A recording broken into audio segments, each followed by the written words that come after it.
집으로 돌아와줘 실종 19위부터 공개합니다. 갑자기 나타난 댕댕이의 정체는 지난 7월 미국 미주리주 클레이 카운티 로슨에 살던 콜튼 마이클은요. 퇴근 후에 집으로 돌아왔는데요. 이 개는 뭐지? 주인이 잠깐 어디 갔나? 자, 마이클의 집 현관에 바로 이 녀석. 레브라도 리트리버 한 마리가 떡하니 자리를 잡고 누워 있었던 겁니다. 아, 귀여워. 근데 저 개들이 제가 알기로는 엄청 똑똑한데 맞아요. 왜 주인도 없이 남의 집에 가 있는 거죠? 자, 그렇습니다. 마이클도 의아했습니다. 유기견이라고 하기에는 개 털이 아주 뽀송뽀송하게 관리가 잘 돼 있었지만 한참이 지나도 이 강아지 주인은 나타나지 않았던 거죠. 그래서 개에게 조심스럽게 다가가 봤는데요. 갑자기 마이클을 향해 경계심을 드러낸 리트리버. 마치 본인의 집에 누가 침입한 것처럼 지저댔습니다. 자, 한참 뒤에 마이클은 리트리버를 겨우 달래서 근처 동물병원에 데려갔습니다. 정말 다행히도 리트리버의 몸 속에서 반려견 일련 번호와 주인의 정보가 담긴 마이크로칩을 확인할 수가 있었는데요. 저게 있어야 돼. 자, 그런데 말입니다. 주인 이름이 드류? 어디서 많이 들어본 이름인데. 리트리버 주인의 이름인 드류가 이상하게 낯설지가 않았던 겁니다. 기억을 더듬기 시작한 마이클은 결국 기억을 해내는데요. 자, 누구였느냐? 바로 지금 본인이 살고 있는 집의 전 집주인의 이름이었던 겁니다. 1년 반 전에 이사를 갔던 분이었던 거죠. 그럼 이제 처음에 마이클 보고 으르렁댄 것도 네. 진짜 집이 맞으니까 자기 집이. 자기는 우리 집이니까. 오. 자, 아무래도 그런 것 같죠? 더 들어보십시오. 자, 그래서 마이클은요, 혹시나 하는 마음에 전 집주인 드류의 SNS를 찾아봤는데요. 정말로 4살 된 반려견 클레오를 잃어버려서 애타게 찾고 있다는 글이었습니다. 이후에 마이클은 곧바로 전 집주인 드류에게 연락을 해서 반려견 클레오가 무사하다고 알려줬고요. 그렇게 일주일 만에 재회하게 된 드류와 클레오. 어머머머, 꼬리 흔드는 거 봐. 개 꼬리는 거짓말을 못합니다. 맞습니다. 아유, 꼬리에서 그냥 바람 나올 정도네요, 진짜. 아니, 근데 이게 조금 이해가 안 되는 건 강아지들이 똑똑해서 지금 이사 간 그 집도 잘 기억을 할 텐데 옛집에는 도대체 왜 온 건지, 무슨 일로 온 건지, 또 이렇게 온 거 보면 뭐 설마 집이 가까웠나요? 그래서 헷갈렸나요? 네. 정말로 놀라웠던 건요. 클레오가 찾아간 옛집과 이사를 간 캔자스주의 새 집까지는 약 90km 거리. 차로도 무려 2시간이 걸리는 거리인데 여기를 찾아왔던 거였죠. 와. 여친 만나러 갔어요, 여친. 이 동네, 이 동네 그 여친 개가 있었던 거예요. 그러면 90이면 900km도 가죠. 그렇죠. 예. 그거는 저희가 사람의 힘으로 어떻게 확인이 안 됩니다. 그러니까. 네, 정말 다행히도 일주일 만에 반려견과 재회한 드류는요. 클레오가 이 먼 거리를 어떻게 하는지 알 수 없지만 다시 만나게 돼서 너무 기뻐요. 라며 감격했다고 합니다.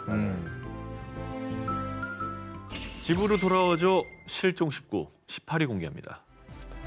모모모에서 만난 실종 반려견. 2019년 8월 미국 플로리다주 닉의 어린 딸 조이가 울음을 터뜨리며 아빠를 찾았습니다. 아빠, 우리 도피가 안 보여요. 놀란 가족들은 당장 도피를 찾아 나섰지만 그 어디에서도 찾을 수는 없었는데요. 아이고. 이 반려견을 잃어버린 분들은 이 공감을 하는 부분이 이 흔적을 뭐 보더라도 그러니까. 뭐 어디 갔는지 뭐 어떻게 됐는지 이걸 누구한테 물어볼 수가 없으니까. 그래서 집 나간 반려견 도피가 이제 혹시 사고라도 나면 어쩌나, 그리고 어디 가서 험한 일은 나가지 않을까, 가족들의 걱정이 이만저만이 아니었습니다. 그러던 와중에 조이, 우리 도피처럼 가족을 잃은 아이들에게 새 가족이 되어줄까? 실종된 도피처럼 가족을 잃거나 유기된 반려동물들을 다시 가족으로 맞이하고 싶었던 닉 가족. 그래서 동물보호단체에서 진행하는 유기동물 입양 행사에 참석하게 됐습니다. 그리고 여러 사람들 속에서 입양 순서를 기다리고 있었는데요. 그런데 바로 그때 도피야! 아빠 닉의 외침에 흰색의 갈색 털을 가진 한 강아지가 달려와 안기며 뽀뽀 세례를 퍼부었습니다. 어머, 저기 있었구나. 진짜 도피 안 된 거야? 여기서 만난 거예요. 진짜? 예. 와. 3개월 만에 극적인 상봉. 애들 네. 행복해하는 거 봐봐. 어머. 그럼 이게 이제 어떻게 이제 입양을 보내려고 준비하고 있는 뭐 그런 거였어요? 궁금하시죠? 이게 어떻게 된 일이냐? 한 달 전에 한 행인이 길에서 떠돌던 강아지 도피를 동물보호소에 데려왔다고 합니다. 그리고 그날은 유기견 보호사와 산책을 막 나가려고 하던 찰나에 주인 닉의 눈에 정말 운명적으로 띈 것이죠. 진짜 이 정도면 하늘의 뜻이 아닐까 하는 생각이 드는데요. 말도 안 되는 확률 아니에요, 이거 진짜? 그렇죠. 실종됐던 반려견과 극적으로 재회한 가족들. 부디 앞으로는 절대 이별하는 일이 없었으면 좋겠습니다. 자, 그런데요. 닉 가족들이 실종된 반려견을 다시 찾긴 했지만 사실 이런 경우가 굉장히 드뭅니다. 정말 운이 좋았던 거고요.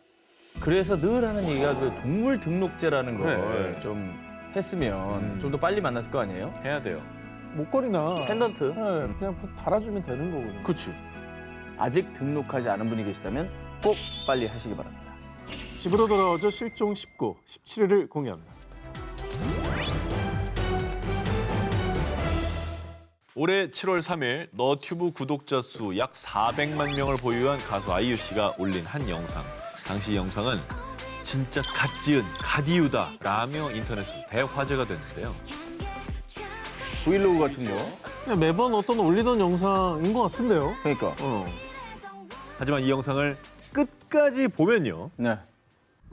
아, 피곤하네요.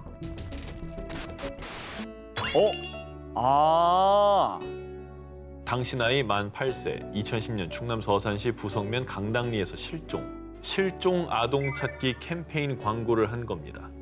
실종 아동 찾기 광고를 뒤에다가 어머, 영상 맨 어머. 마지막에 저걸 넣은 거예요. 평소에 본인 너튜브에 광고는 전혀 안 올린다는 아이유 씨가 세상에. 유일하게 올린 이 광고.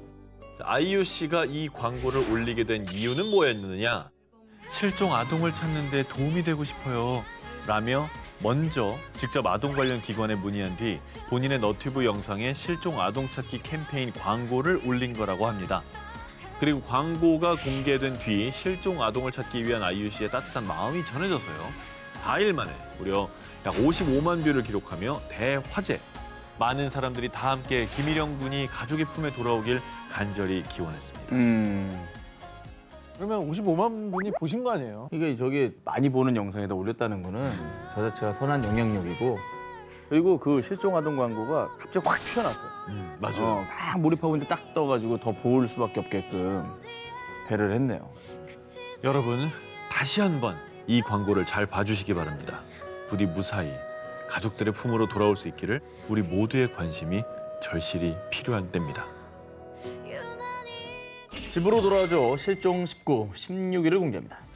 기적이 일어난 실종자 찾기 방송.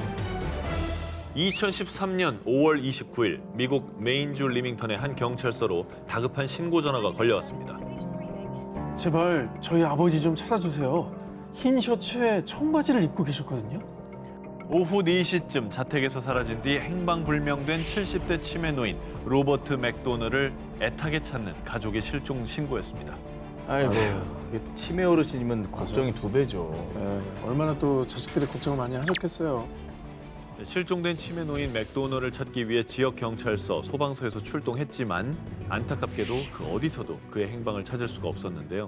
결국 실종 14시간 뒤인 새벽 6시경 소방서에서는 수색 구조 인원을 늘리겠다고 발표했고요.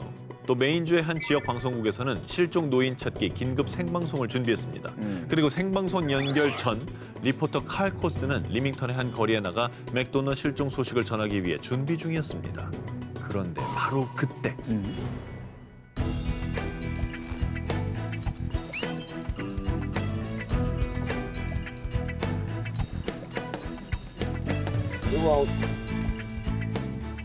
잠깐만. 뒤에 계신 거 아니야? 잠깐만. 저분 아니야? 여러분 뭔가 느끼셨습니까?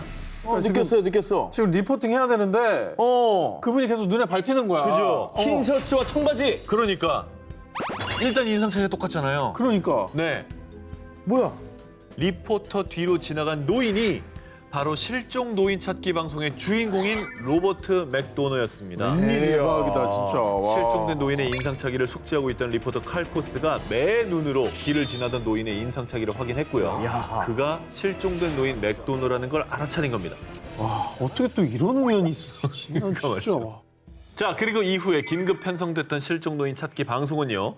Well, sometimes timing is everything, Aaron Enchanted, and good news and a happy ending right now. The gentleman just kind of walked up behind us, and he identified himself as Bob McDonough. Of course, wardens say he has dementia here, and he's been missing for the last 16 hours. But as you can see, members. 맥도널을 찾는 내용이 아니라 16시간 동안 실종된 노인을 찾았다는 기쁜 소식으로 대신 전해졌습니다. 야, 이게 기적이다 이거 진짜. 네, 저희도 뭐 사실 살면서 실종자 전단이나 광고를 무심코 지나가는 일 많지 않겠습니까? 근데 다 눈여겨보고 기억을 또 해두는 게 되게 중요할 것 같아요. 제일 중요한 게 우리 관심이 아닌가 하는 생각이 듭니다. 실종된 아내가 남긴 마지막 메시지. 2015년 10월 실종된 지 2년 만에 마침내 가족들의 품으로 돌아온 60대 여성 제럴린 라르게이. 그런데 이 소식이 알려지며 미국 전역이 큰 슬픔에 빠지게 됩니다. 아니 아까 돌아왔다고 하지 않았어요? 그러니까 가족의 품으로 돌아오셨는데 이걸 왜 슬퍼하신 거죠? 사람들의 마음을 아프게 한 제럴딘의 이야기는 2013년 7월 그녀가 여행을 떠나며 시작됐습니다. 평소 제럴딘의 버킷리스트에 꼭 도전하고 싶은 꿈이 하나 있었는데요. 바로 에팔레치아 트레일 완주하기. 참고로 에팔레치아 트레일은 미국 조지아 북부에 위치한 트레킹 코스인데요. 무려 3,500km로 소위 목숨 걸고 도전해야 한다라고 할 정도로 험난한 곳이었습니다. 그녀는 오랜 꿈을 이루기 위해서 에팔레치아 트레일로 향했고요. 고된 순간 속에서도 끝까지 완주하기 위해서 힘겨운 하이킹을 이어갔습니다. 그런데 그만 길을 잃고만 그녀. 여보, 난 지금 길을 잃었어요. 경찰에게 연락해 주세요. 제럴드는 남편에게 급히 메시지를 보냈지만 안타깝게도 깊은 산속이라 신호가 잘 잡히지 않았죠. 안 잡힐 수 있지. 아유, 어떡해. 아유. 제럴딘이 사투를 벌이고 있던 그 시각 한편 남편 조지는 아내가 연락이 되지 않자 실종 신고를 했고요. 곧바로 대규모 경찰 수색대와 소방대원들은 제럴딘을 찾기 시작했습니다. 하지만 무려 열흘간 수많은 인력들이 투입됐지만 제럴딘은 그 어디에서도 찾을 수가 없었습니다.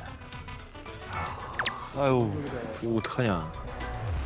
그렇게 아내 제럴딘이 실종된 채로 반년, 1년, 그리고 2년의 시간이 지났을 무렵 2015년 10월에 마침내 제럴딘을 찾았다는 소식이 들려왔습니다. 정말 안타깝게도 텐트 속에서 유해로 발견된 것입니다. 아유, 슬프네요, 진짜. 그런데 그녀의 유해 곁에서 조지, 이걸 꼭 읽어줘 라는 메시지와 사랑한다는 의미의 XOXO가 적힌 노트가 발견됐는데요. 내 시신을 발견하셨다면 남편 조지와 딸 캐리에게 연락해 주세요. 몇 년이 흘러도 상관없습니다. 꼭 선의를 베풀어 주세요. 죽음을 알고 있었다는 거잖아요. 그죠? 뭔가 이제 도저히 답이 없다, 가망이 없다라는 거를 직감적으로 알고 메모를 남기신 것 같습니다. 저 마음이 어땠을까요? 그러니까요. 그리고 제럴딘의 핸드폰에서는요. 여보, 나는 지금 등산로에서 북쪽으로 3마일 정도 떨어진 곳에 있는 것 같아. 제발 경찰에 연락해 줘. 남편에게 자신의 행방을 알리기 위해 노력했지만 끝끝내 전달되지 못한 문자들도 발견이 됐습니다. 아내의 다급하고 절박했던 순간을 뒤늦게 알게 된 남편은 하염없이 눈물만 흘렸다고 합니다. 가족들도 그녀가 떠난 뭐 2년이라는 시간 동안 고통 속에서 보냈을 텐데 이게 그냥 살아서 돌아오셨으면 좋았을 텐데 너무 가슴 아프네요.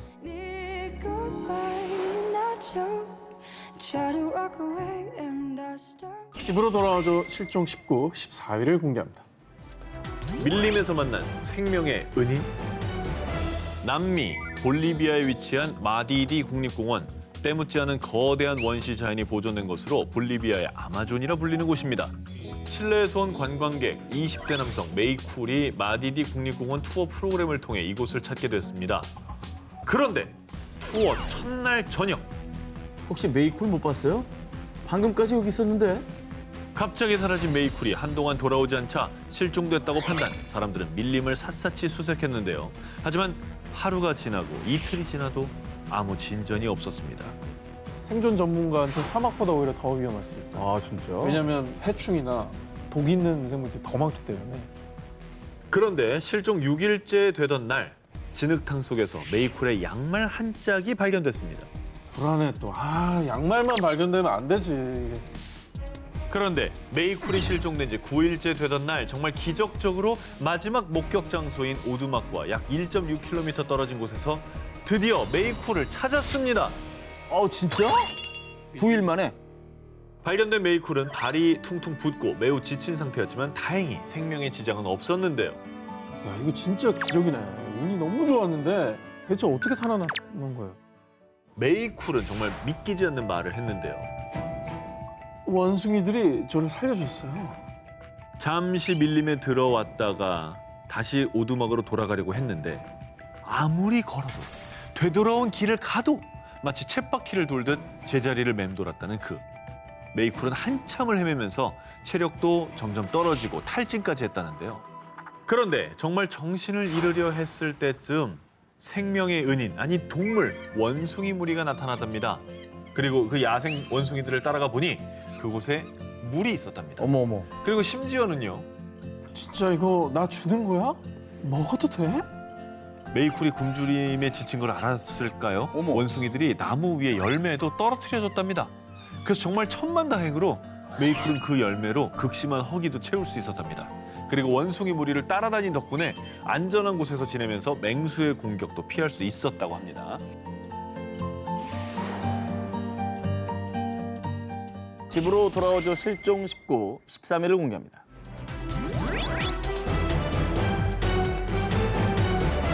기자님들, 택배 자주 이용하시죠? 특히나 요즘 같은 시대에는 택배 없으면 어떻게 살아남을지 모를 정도로 정말 자주 이용합니다. 그렇습니다. 이 언택트 시대를 맞이해서 이 평소보다 더 자주자주 사용하고 있는 택배. 그런데 말입니다. 지난 5월과 6월 택배 박스를 받은 수많은 이들은요. 이 얼굴, 이 이름 꼭 기억합시다. 택배 박스 옆면 누르면 테이프가 떠요. 그러면 테이프 안 자르고 뗄 수 있어요. 자, 이렇게 다소 의아한 의견들을 주고받았는데요. 무슨 소린가 싶으시죠? 사람들이 이런 말을 하는 이유.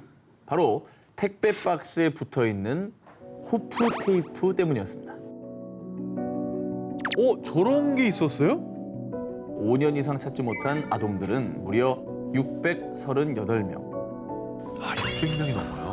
장기 실종 아동이 이렇게 많은 줄 몰랐고요. 정말 가슴 아프네요. 그래서요, 경찰청과 우정사업본부에서 2020년 5월 25일 세계 실종 아동의 날을 맞이해 장기 실종 아동에 대한 관심을 높이고 또 실종 아동 찾기에 희망이 될 수 있는 세상에서 가장 특별한 테이프, 호프 테이프를 제작한 겁니다.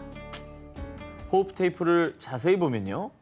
장기 실종 아동 28인의 실종 당시 모습과 나이 변한 몽타주로 재현한 현재 추정 모습, 그리고 실종 장소, 신체 특징 등의 주요 정보가 담겨 있습니다. 이 호프 테이프는요, 지난 5월 20일부터 약 한 달간 서울 지역 22곳의 총괄 우체국에 비치돼서요, 방문 택배를 이용하는 분이라면 누구나 사용할 수가 있습니다. 그리고 H택배사와도 협력해서요, 인터넷에서 구매한 배송 택배 물품에도 호프 테이프를 부착해 발송했는데요. 이렇게 실종 아동의 소중한 정보를 담은 택배는 무려 약 62만 개가 배송된 걸로 추정된다고 합니다. 점점 더 장기 실종자에 대한 어떤 관심이나 사회적인 어떤 배려가 줄어든 것 같은데 이런 계기를 통해서 다시 한번 관심을 갖도록 한 아주 멋진 아이디어인 것 같다는 생각이 듭니다. 자, 이어지는 특종. 2017년 국내 B사의 아기 물티슈 캡에 의문의 QR코드가 등장을 했는데요. 스마트폰으로 이 QR코드를 스캔하면 앱 다운로드 화면이 뜨는데요. 대체 이 앱의 정체가 뭐냐? 바로 경찰청이 만든 안전 드림 앱입니다. 지난 2012년부터 18세 미만 아동, 지적장애인, 치매 질환자의 실종을 대비해서 지문과 사진, 인적사항 등을 등록해 놓는 지문 사전 등록제가 시행이 됐는데요. 기존엔 지구대 방문에 직접 지문과 사진을 등록해야 했지만요. 요 안전 드림 앱을 다운로드하면 좀 더 간편하게, 쉽게 지문 또 사진 등록을 할 수가 있습니다. 또 실종자 검색과 실종자 신고까지 가능하다고 합니다. 이건 정말 간편해서 많은 분들 하실 것 같아요. 경찰청 조사에 따르면 사전 등록을 하지 않았을 때는 미아를 발견하기까지 평균 56시간 정도가 소요가 됐지만요. 반면 이 지문 등의 정보를 사전에 등록했다면 평균 1시간 이내 미아를 찾을 수 있게 됐다고 합니다. 해야 되겠네요. 2016년 31%에 그쳤던 지문 사전 등록이 경찰청 홍보 QR코드 캠페인 등으로 매년 참여율이 조금씩 늘어서요. 약 50%까지 증가했다고 합니다. 아, 이거 진짜 좋은 팁이네요. 바로 앱 다운로드를 해서 이제 우리 딸도 좀 등록을 해놔야 되겠다는 생각이 듭니다. 오늘 바로 등록하시기 바랍니다. 네, 알겠습니다. 사실 어린 자녀들은 개월수에 따라서 얼굴이 달라지니까 주기적으로 사진을 업데이트 해주는 것도 중요할 것 같아요. 뭐 지문이야 바뀌지 않더라도 사진 정보 같은 거는 꾸준히 좀 해주면 좋을 것 같습니다. 좋은 아이디어네. 우리 아이, 내 가족을 지킬 수 있는 방법입니다. 안전 드림 앱 꼭 기억해 주시기 바랍니다. 집으로 돌아와줘 실종 19, 11위 공개합니다. 러시아 잠수의 여왕 실종 사건. 41개의 세계 기록 달성. 9분의 무호흡을 기록한 여성. 자, 인간의 한계를 넘어선 숨막히는 도전. 세계에서 가장 위대한 프리다이빙의 여왕이 있었습니다. 러시아의 세계 챔피언 나탈리아 몰차노바. 자, 그런데 말입니다. 세계 신기록을 기록했던 잠수의 여왕이 그만 물속에서 실종되는 사건이 발생했는데요. 아이고. 어떻게 해요? 자, 2015년 8월 2일 몰차노바는 지중해 포르멘테라 섬 해안에서 다이빙 레슨을 하고 있었습니다. 그녀는 평소처럼 잠수복을 입고 하강이 용이하도록 다이빙 장비를 착용한 뒤 바닷속으로 입수했는데요. 그런데 왜 이렇게 안 올라오지? 자, 입수한 지 한참이 되었는데도 몰차노바가 물 밖으로 나오지를 않는 겁니다. 이에 동료들이 입수를 해서 찾아봤지만 그 어디에서도 찾을 수가 없었죠. 결국 해양경비대와 500m 해저까지 탐지 가능한 잠수 로봇까지 동원돼 수색했지만 끝내 그녀를 찾을 수 없었는데요. 이에 전 세계 언론들은 세계 최고 프리다이버의 실종, 심해로 사라진 프리다이빙 챔피언이라며 대대적으로 몰차노바의 실종 사건을 보도했습니다. 근데 선수였기 때문에 그렇죠. 이 사고가 나도 좀 잘 대처하지 않았을까 하는 생각도 드는데 어떻게 된 겁니까 이게? 당시 단순 사고라고 종결짓지를 못했던 게 세계 신기록을 보유했던 프리다이빙 선수였기 때문에 그러니까. 그녀의 실종 사건에 대한 여러 의문들이 제기됐었는데요. 자, 첫 번째입니다. 혹시 몰차노바가 급류에 휘말린 건 아닐까라는 의견이었는데요. 하지만 당시 기사에게는 큰 이변이 없었다고 하고요. 두 번째, 몰차노바가 위험한 암초 지역에 걸린 건 아닐까였는데 하지만 바다의 암초 사이에 몸이 끼어 나오지 못한 것이라면은 시신이 발견되거나 구조 도중에 눈에 띄었어야 되는데 그렇죠. 그렇지가 않았고요. 그리고 당시의 수심은 30에서 40m. 숨을 참고 자명할 수 있는 깊이가 최대 101m나 됐던 그녀에겐 어렵지 않은 코스로요. 몰차노바가 깊은 수심까지 잠수했다가 당황해서 물속에서 길을 잃었다고 보기에도 납득이 가지 않았습니다. 의문만 남긴 채 심해로 사라진 잠수의 여왕 몰차노바. 그녀의 아들 알렉세이는 엄마를 바다에 놓아주며 이런 추모의 말을 남겼습니다. 엄마는 바닷속에 계실 것 같아요. 바다를 가장 좋아하셨으니까요. 집으로 돌아와줘 실종 19 10위를 공개합니다. 하늘의 퍼스트 레이디 실종 사건. 1932년 대서양을 횡단한 최초의 여성 비행사. 1935년 하와이에서 미국을 비행한 최초의 여성 비행사. 하늘에 화려한 기록을 수놓으며 하늘 위의 퍼스트 레이디로 불린 미국의 전설의 비행사 어밀리아 에어하트. 1937년 6월 1일 전 세계인들의 뜨거운 관심 속에 세계 일주 비행을 위해 항법사 프레드 누난과 함께 미국 캘리포니아에서 출발한 비행사. 그런데 약 한 달 뒤인 7월 2일 동경 157도, 남이 33도 7분 상공을 비행 중이다. 다음 경유지인 남태평양의 하울랜드 섬으로 향하던 어밀리아. 하지만 그녀는 이 무선을 끝으로 태평양 한가운데서 그만 실종되고 말았습니다. 아휴, 당시 루즈벨트 대통령의 지시 아래 미 해군의 항공모함 4척의 구축함, 60여 대 비행기 등 2주간의 대규모 수색이 벌어졌지만 그녀의 흔적은 어디에서도 찾을 수 없었고요. 어떡해. 결국 약 2년 후인 1939년 미 해군은 연료 부족으로 인한 해상 추락사라고 발표하며 공식적으로 사망 처리를 했습니다. 오늘 안타까운 소식이네요. 그런데 이듬해인 1940년경 어밀리아가 실종된 태평양 인근의 무인도 니쿠마로로에서 어밀리아의 것으로 추정되는 유골이 발견됐는데요. 그곳에서 여성용 신발, 화장품 등도 함께 발견되며 정황상 이 유골이 어밀리아의 것이라고 추측했습니다. 하지만 당시 유골을 검사한 박사는 키가 작은 유럽계 남성의 유골이라고 발표하며 다시 논란이 수그러들었죠. 당시에 과학적으로 이렇게 뭐 유전자 검사 이런 게 한계가 좀 있었잖아요. 그렇죠. 지금의 어떤 기술로 다시 한번 해보면 안 될까라는 의심도 지금 드는 기술로 하면 뭐 정확하죠. DNA 검사를 하니까. 그런데 말입니다. 정말 안타깝게도 니쿠마로로에서 발견된 유골이 갑자기 사라졌다는데요. 뭐야. 그래서 그 유골이 있었다면 현대 기술로 DNA 분석을 할 수 있었을 텐데 그걸 못하게 된 거죠. 그런데 말이죠. 뭐야? 어밀리아가 실종된 지 약 80년 뒤인 2018년 니쿠마로로에서 발견된 유골은 어밀리아와 99% 유사합니다. 인류학계 권위자인 리처드 얀츠 교수는 자신의 논문을 통해 어밀리아 실종 사건의 실마리를 풀었다고 주장했는데요. 유골이 없었다면서요. 유골은 실종됐지만 다행히 당시 유골의 크기나 특징을 기록한 연구 데이터는 남아 있었습니다. 그래서 어밀리아의 신체 정보와 니쿠마로로 유골의 데이터를 대입하고 비교를 했는데요. 그 결과 니쿠마로로의 유골이 어밀리아의 신장과 거의 일치한다는 결과가 나왔다고 합니다. 하지만 이는 가장 유력한 추측일 뿐 진실을 풀어줄 유골의 행방은 여전히 오리무중인 상태. 어밀리아의 실종은 여전히 풀리지 않는 숙제로 남아 있습니다.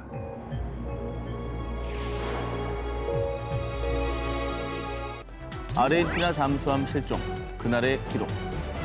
2017년 11월 15일, 전 세계를 충격에 몰아넣은 사건. 아르헨티나 해군 44명이 탑승한 잠수함 ARA 산후안호가 아르헨티나 우수아이아 기지에서 마르델 플라타 기지로 복귀하던 중에요. 남대서양 산호르 해만 부근 해안에서 약 430km 떨어진 지점에서 실종됐다는 소식이었습니다. 사건 당일 오전 7시 30분 해군 본부에 비상사태를 보고한 산후안호. 잠수용 튜브로 물이 들어와 배터리에 합선이 발생했다. 배터리 관련 전기 고장을 보고한 산후안호는 다른 배터리를 활용하겠다며 다시 잠수했는데요. 그런데 이후 산후안호와의 교신이 두절. 그리고 몇 시간 뒤 해군 본부는 폭발음으로 추정되는 의문의 수중 음파를 탐지했습니다. 뭐지? 이에 아르헨티나 해군은 사태 파악을 위해 실종된 산후안호 수색 작업에 돌입했는데요. 무슨 사고 난 거야? 잠수함인 산후안호에 준비된 산소로 승조원들이 바닷속에서 버틸 수 있는 시간은 단 일주일입니다. 그때 당시 미국과 영국, 러시아 등 무려 18개국에서 산후안호 수색에 동참을 했는데요. 그러던 중 실종 4일째 되던 날 아르헨티나 국방부의 발표. 산후안호로 추정되는 조난 신호를 7차례 포착했습니다. 그러면 이제 가능성 있는 거 아니에요? 그러면 그렇죠. 찾아갈 수 있잖아. 네. 그렇죠. 그런데 이후 해당 신호는 산후안호의 조난 신호가 아닌 것으로 밝혀졌습니다. 골든아워가 점점 가까워지고 있는 상황, 실종자들을 찾는 사람들, 그리고 프란치스코 교황 역시 잠수함 승조원들의 안전을 간절히 바랐는데요. 그런데 산후안호 실종 8일째 아르헨티나 해군의 발표가 있었습니다. 실종 당일 탐지된 음파는 잠수함의 폭발음으로 추정됩니다. 그러면 뭐 실종된 승조원들이 살 가능성은 더 희박해진 거 아니에요? 뭐 해저에서 폭발했다고 하면 뭐 거의 그런 그렇죠. 가능성이 높죠. 자, 그렇습니다. 그리고 몇 날 며칠이 지나도록 산후안호의 흔적조차 찾지 못하면서 골든아워까지 놓치게 되자 실종된 승조원들의 가족들과 많은 사람들이 절망에 빠지게 됩니다. 그렇게 망망대해에서 자취를 감춘 잠수함 산후안호. 하지만 아르헨티나 정부는 희망의 끈을 놓지 않았고 계속 산후안호의 수색이 이어지게 됩니다. 그렇게 1년이라는 시간이 지났을 무렵 실종 잠수함 산후안호 잔해 발견. 아르헨티나 파타고니아 발데스반도 연안의 907m 해저 협곡에서 산후안호의 선미 일부가 발견됐습니다.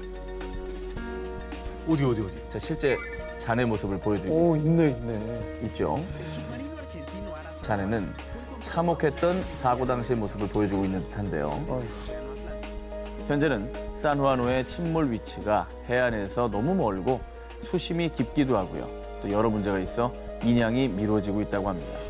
이 유족들은 사실 뭐 차가운 바닷속에 잠든 가족의 유해라도 아니면 뭐 유품이라도 그렇게 좀 보고 싶은 마음이 간절할 텐데요. 우리 실종자들이 하루빨리 가족의 품으로 돌아오셨으면 좋겠습니다.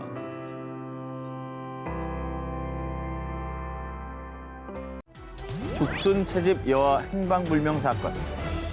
2005년 일본 가가와현 사카이데의 한 숲에서 열린 죽순 채집 이벤트. 5살 여자아이 오니시 유키는 엄마 그리고 여동생과 함께 죽순 채집에 나섰습니다. 집합 시간 20분 전인 오후 1시 40분쯤 엄마, 나 죽순 한 개만 더 캐올게요. 그래, 너무 멀리 가지 말고. 죽순을 더 캐우겠다며 숲속으로 들어간 유키.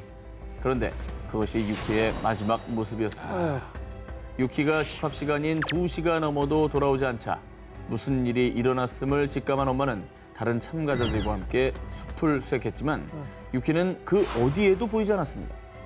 사태가 심각해지자 결국 경찰과 경찰관, 소방관, 지역 주민 등 연일 100명에서 200명의 인원이 동원.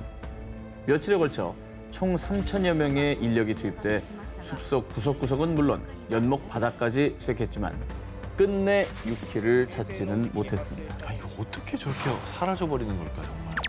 어디로 사라진 거지? 그러니까요. 목격자 같은 분이 없었습니까? 목격자, 네. 목격자 있었습니다. 그래요? 유키가 실종된 시간 즈음 그날 어떤 남자가 커다란 배낭을 메고 숲을 지나갔어요.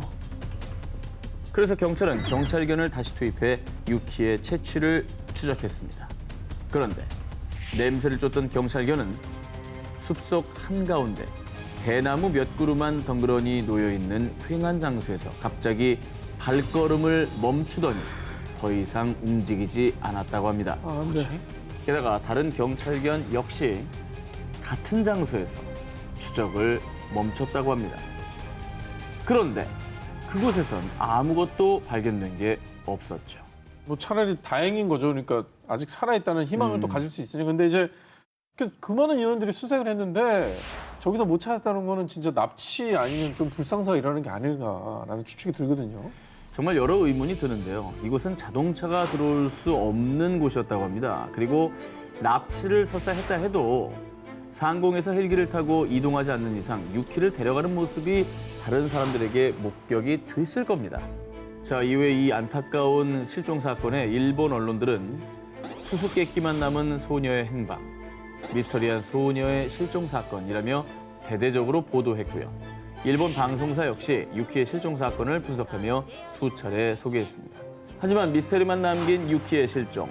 경찰은 유키가 실종된 지 13년이 지난 2018년에도요. 유키가 반드시 살아있길 바라는 마음으로 18살이 된 유키의 모습을 추정한 몽타주를 제작해 배포했다고 합니다. 단 몇 분 사이에 숲속에서 행방불명된 5살 꼬마 유키. 대체 그날 무슨 일이 있었던 걸까요?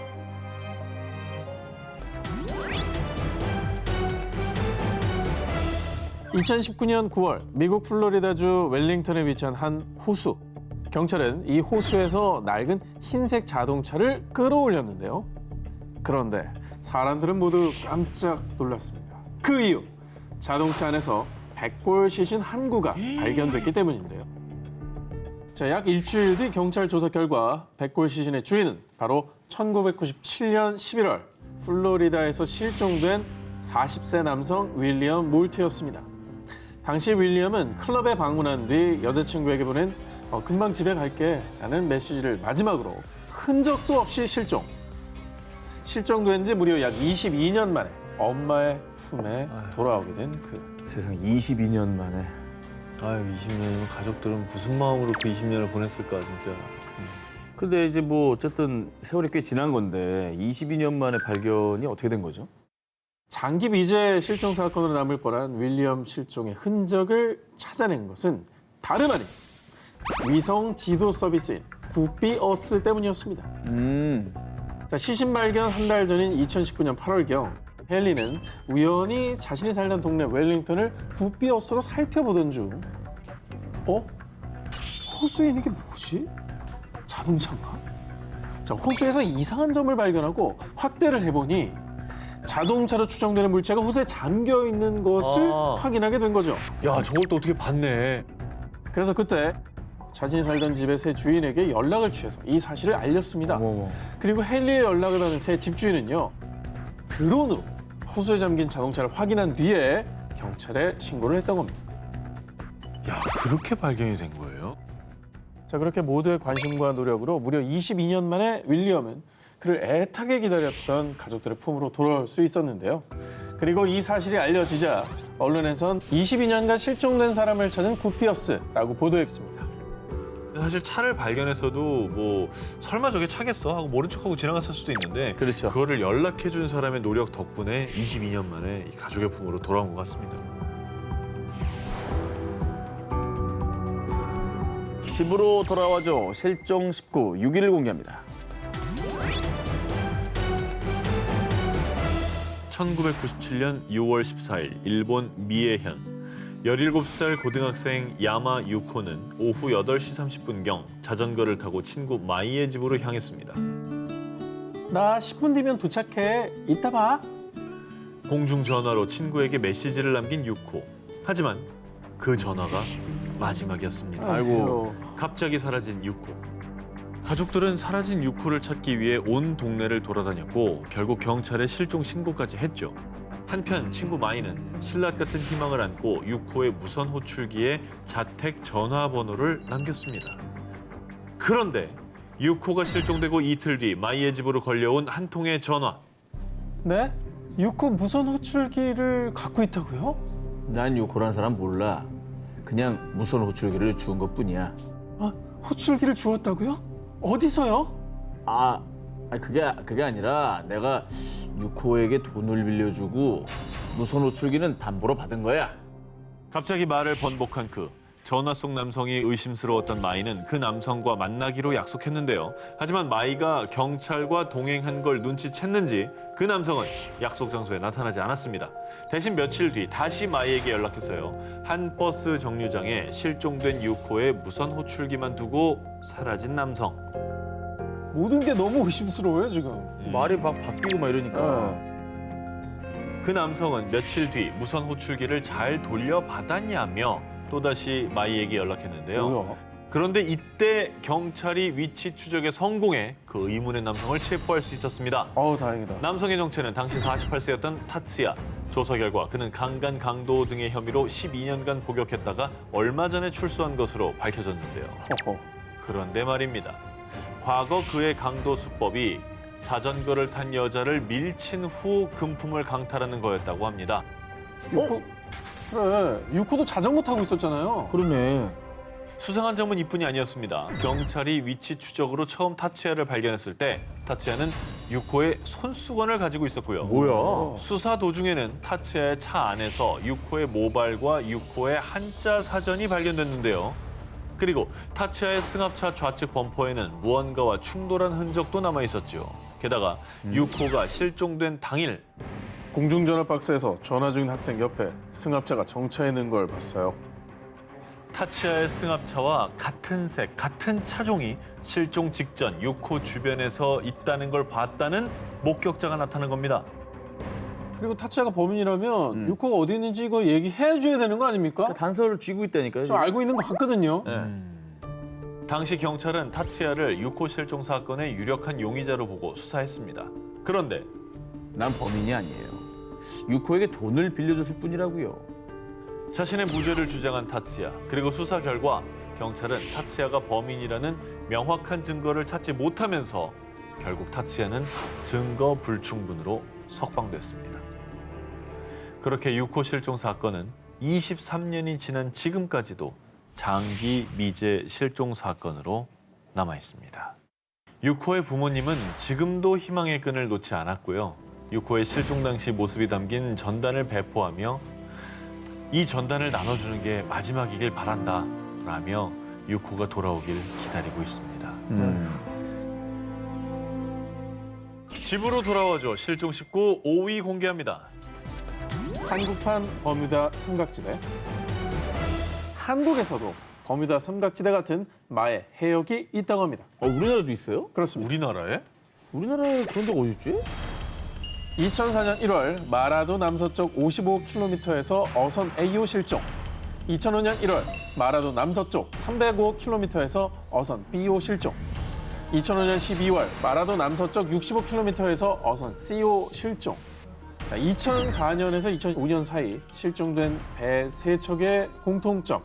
바로 제주 마라도 남서쪽 해역에서 실종이 됐다라는 건데요.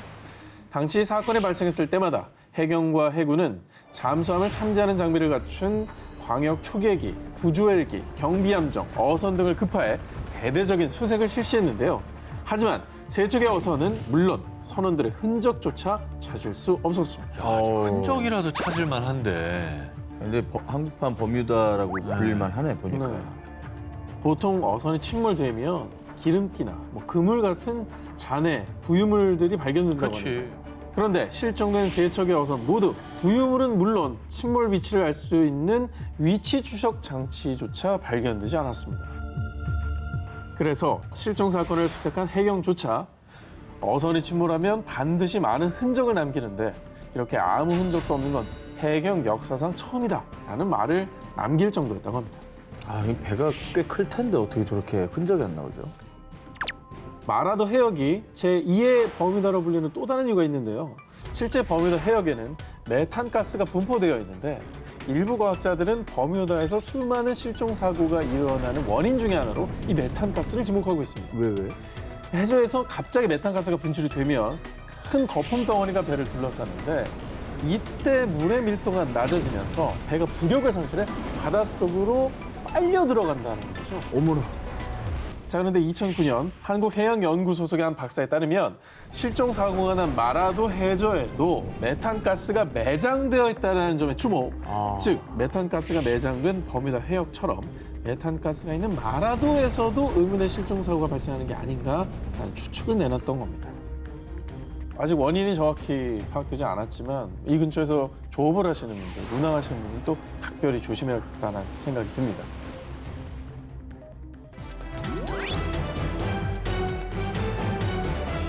지난 1월 인도네시아의 서부 자바섬에 사는 16살 소녀 나디아는요. 한 친구로부터 의아한 얘기를 듣게 됩니다. 나디아 이것 봐. 이 사람 너랑 완전 똑같이 생겼어. 친구가 우연히 짹짹이를 보던 중 나디아와 똑 닮은 사람을 발견한 겁니다. 동일인 아니에요? 아닙니다. 자세가 너무 아닙니다. 똑같아.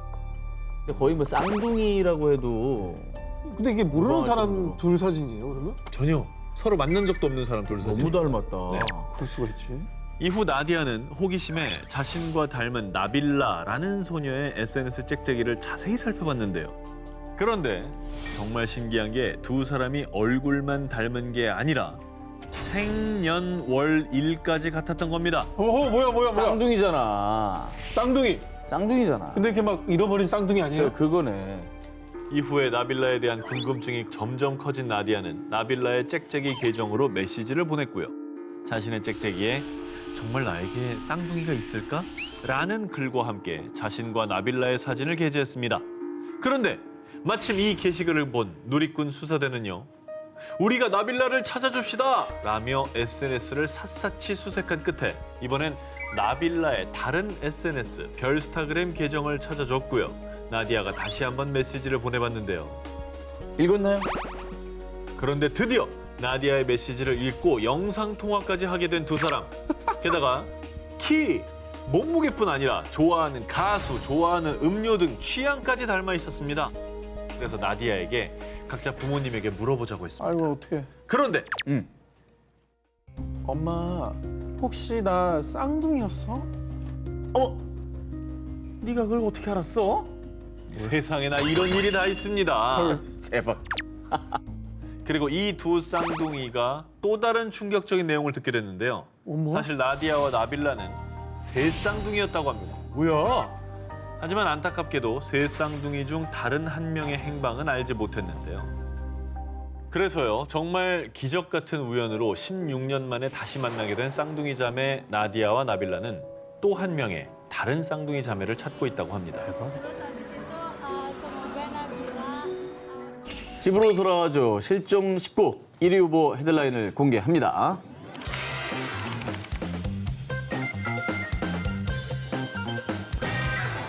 집으로 돌아와줘 실종 19, 저 한 기자의 1위 후보 공개합니다. 1986년 캐나다 온타리오주 21살의 에드가 라툴립은 안타깝게도 발달 장애를 앓고 있었습니다. 그리고 부모님은 늘 걱정 속에서 한시도 눈을 뗄 수 없었는데요. 그런데 어느 날 이럴 수가.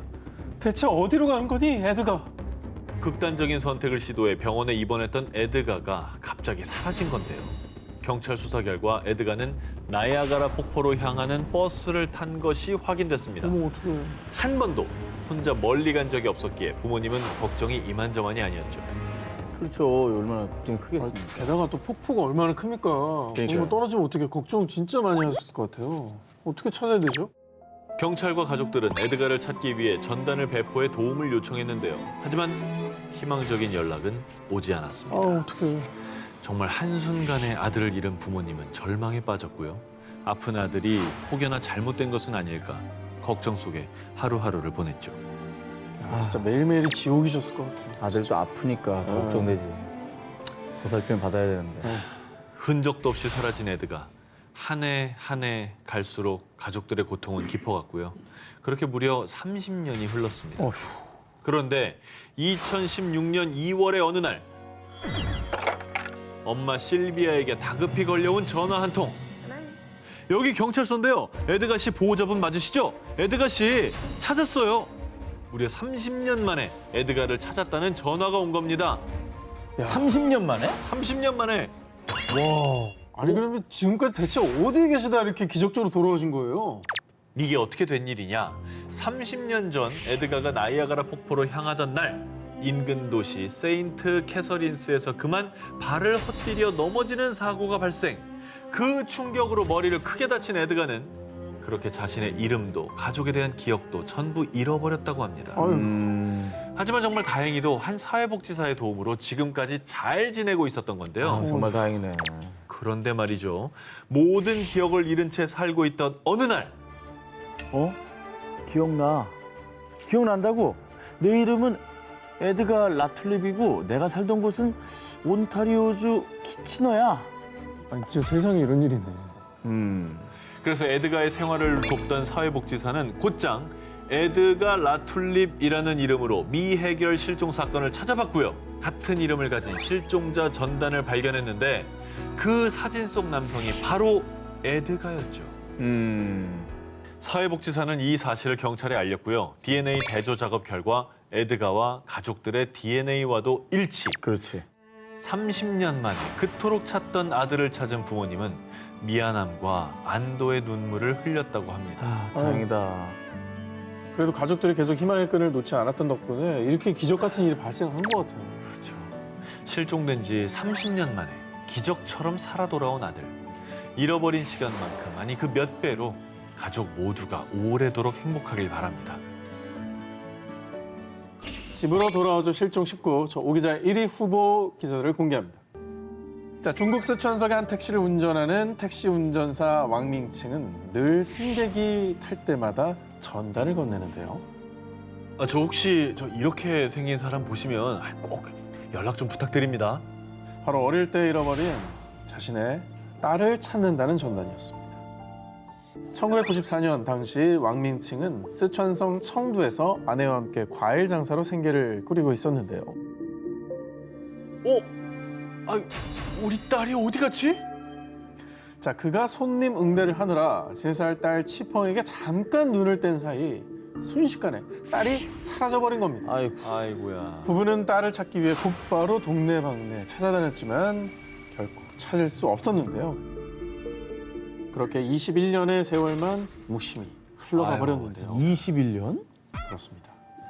자, 그런데 혹시 내가 택시를 운전하면 언젠가 우리 딸을 만날 수 있지 않을까? 곧장 택시 운전사 일을 구한 아이고. 왕밍칭은 택시 후면 창에 실종 당시 어린 딸의 사진과 신상 정보를 담은 대형 포스터를 부착했고요. 또한 승객들이 손쉽게 볼 수 있도록 명함 크기의 전단을 제작해 택시 내부에 비치. 그러다 보니 이 안타까운 사연이 언론에도 보도가 되었고요. 그때 한 화가의 도움으로 현재 성인이 된 딸의 모습을 추정한 몽타주도 마련해 SNS에 사연과 이 몽타주까지 올려 같이 널리 퍼지게 됐죠. 그런데 2018년 한 여자가 그에게 연락을 해왔습니다. 잃어버리신 딸이 저인 것 같습니다. 그 여자의 정체는 27살의 여성 캉잉이었는데요. 그녀는 SNS를 통해 우연히 실종된 왕밍칭 딸의 현재 모습이 그려진 몽타주를 보게 되었는데 스스로도 깜짝 놀랄 정도로 자신과 똑 닮았다고 느낀 겁니다. 자, DNA 검사 결과 그녀는 아빠 왕밍칭이 24년 동안 애타게 찾아 헤매던 딸 시펑이 맞았습니다. 어떻게 지냈길래 그렇게 찾아도 못 찾았을까? 자, 그녀는 아빠 왕밍칭이 과일 장사를 하던 쓰촨성 청도 길거리에서 미아가 된 뒤 그녀를 발견하게 된 한 부부. 자, 그러니까 지금의 부모님의 입양이 되었다고 합니다. 어머. 그런데요, 이게 무슨 운명의 장난인지 전국을 돌며 찾아 헤매던 딸이 자신이 살던 곳에서 불과 약 20km밖에 떨어지지 않은 인근 마을에 살고 있었던 겁니다. 더 미치겠다, 더 미치겠어. 아유. 3살이었던 딸은 어느새 두 자녀를 둔 엄마가 되어 있었는데요. 하하.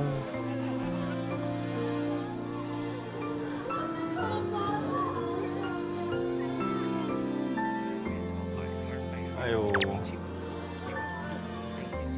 아, 아빠가 얼마나 진짜 신락 같은 희망 놓지 않고 그냥 그러신 거 아니에요. 아빠 왕밍칭은 다시 만난 딸에게 이렇게 약속을 했다고 합니다. 우리 아가 이제부터 아무 걱정하지 마. 앞으로 아빠가 널 지켜줄 거야. 1988년 10월 중국 직장인 리징즈는 출장 중 다급한 전보 한 통을 받았는데요. 자, 바로 그녀의 하나뿐인 아들 마오인이 실종되었다는 겁니다. 너무 어리지 않아요?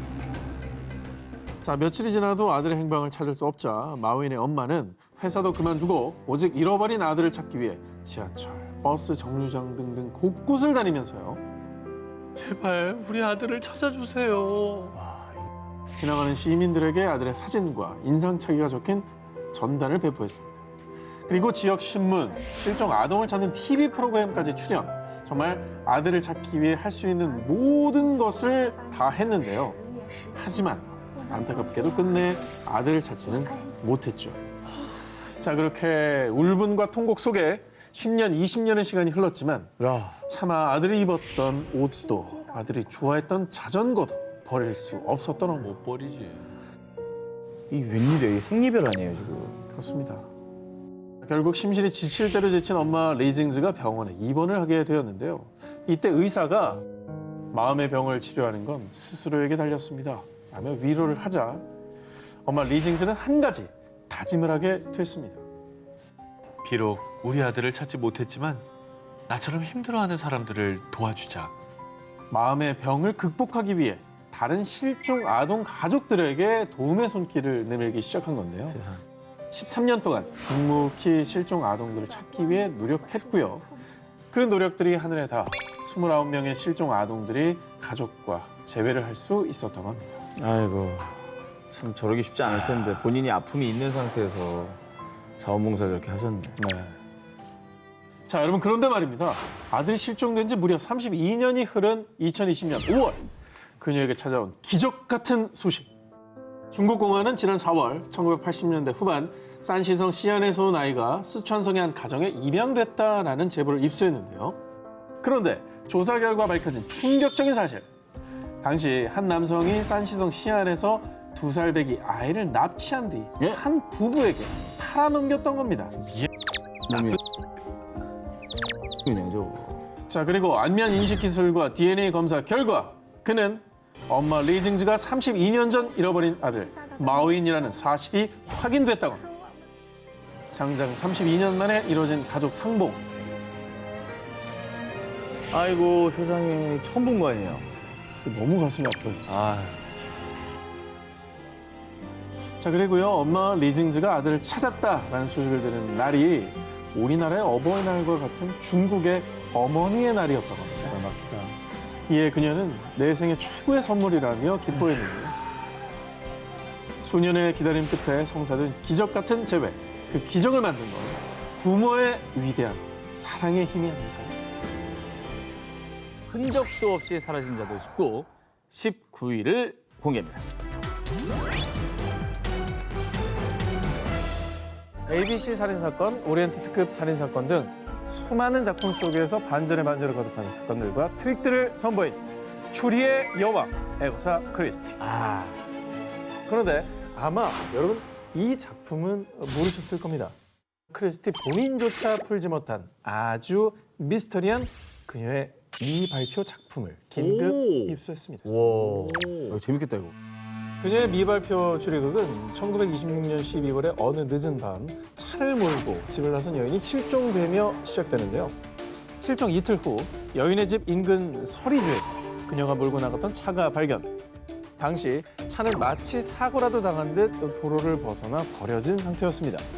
그리고 경찰은 약 15,000명의 병력을 투입해 수색에 나섰지만 그녀의 흔적을 찾을 수 없었는데요. 자, 그런데 실종 사건이 벌어진 지 11일 후 요크셔주의 한 호텔에서 그녀가 발견됐습니다. 자, 그런데요. 지금 들려드린 이 크리스티의 미발표 실종 추리극은 사실 당시 실제로 발생한 사건, 즉 슈럽. 도대체 실종된 사람이 누구길래 이렇게 총출동을 하죠? 자, 영국을 떠들썩하게 만든 11일간의 실종 사건의 실제 주인공은 바로 아가사 크리스티. 진짜? 본인이 겪은 거라고? 그렇습니다. 자, 그런데 크리스티가 발견됐음에도 그녀의 실종 사건의 전말은 밝혀지지 않았고요. 마치 그녀의 작품 속 플롯처럼 미궁에 빠져버렸는데요. 야, 이건 진짜 추리소설이네. 추리소설 작가가 정말 소설처럼 사라져버린 거네요. 그럼 실종됐다가 나타났는데 왜 미궁에 빠졌다는 거예요? 나타났잖아요. 그 이후 발견 당시 크리스티는 단기 기억 상실증으로 남편도 또 본인이 누구인지도 기억하지 못했기 때문입니다. 자, 그런데 이 실종 사건은 그녀의 작품처럼 대반전을 맞이합니다. 남편에게 복수하기 위한 자작극은 아닐까요? 자, 알고 보니 크리스티는 발견된 호텔에서 직접 체크인했고요. 그리고 당시 크리스티의 남편이 닐이란 이름의 젊은 비서와 불륜을 저지르고 이혼을 요구한 상황이었습니다. 그런데 크리스티는 자신이 누군지 기억 못한다고 했지만 그녀가 호텔에서 체크인할 때 사용한 가명은 테레사 닐, 즉 남편의 내연녀의 성을 사용한 겁니다. 자, 이를 두고 사람들은 크리스티가 기억 상실증이 아니라 마치 추리소설 속 트릭처럼 남편에게 복수하기 위해 실종된 척하고 남편이 살인 용의자로 지목되게 만들었다고 추리했는데요. 너무 무섭다. 자, 그리고 그녀의 실종 사건이 크리스티 자작극이라는 또 다른 추리. 1937년에 그녀가 발표한 소설 나일강의 죽음을 보면요. 약혼자를 친구에게 빼앗긴 여인이 두 사람에게 복수하는 내용이 등장하는데요. 디테일한 건 좀 다르지만 크리스티의 상황과 비슷하지 않습니까? 비슷하네요. 네. 이를 두고 일각에선 작품을 위해 직접 사건의 주인공이 된 거다라며 추리가 오가기도 했지만 크리스티는 죽는 날까지 자신의 실종 사건의 진실을 밝히지 않았습니다. 흔적도 없이 사라진 자들 19, 18위 공개합니다.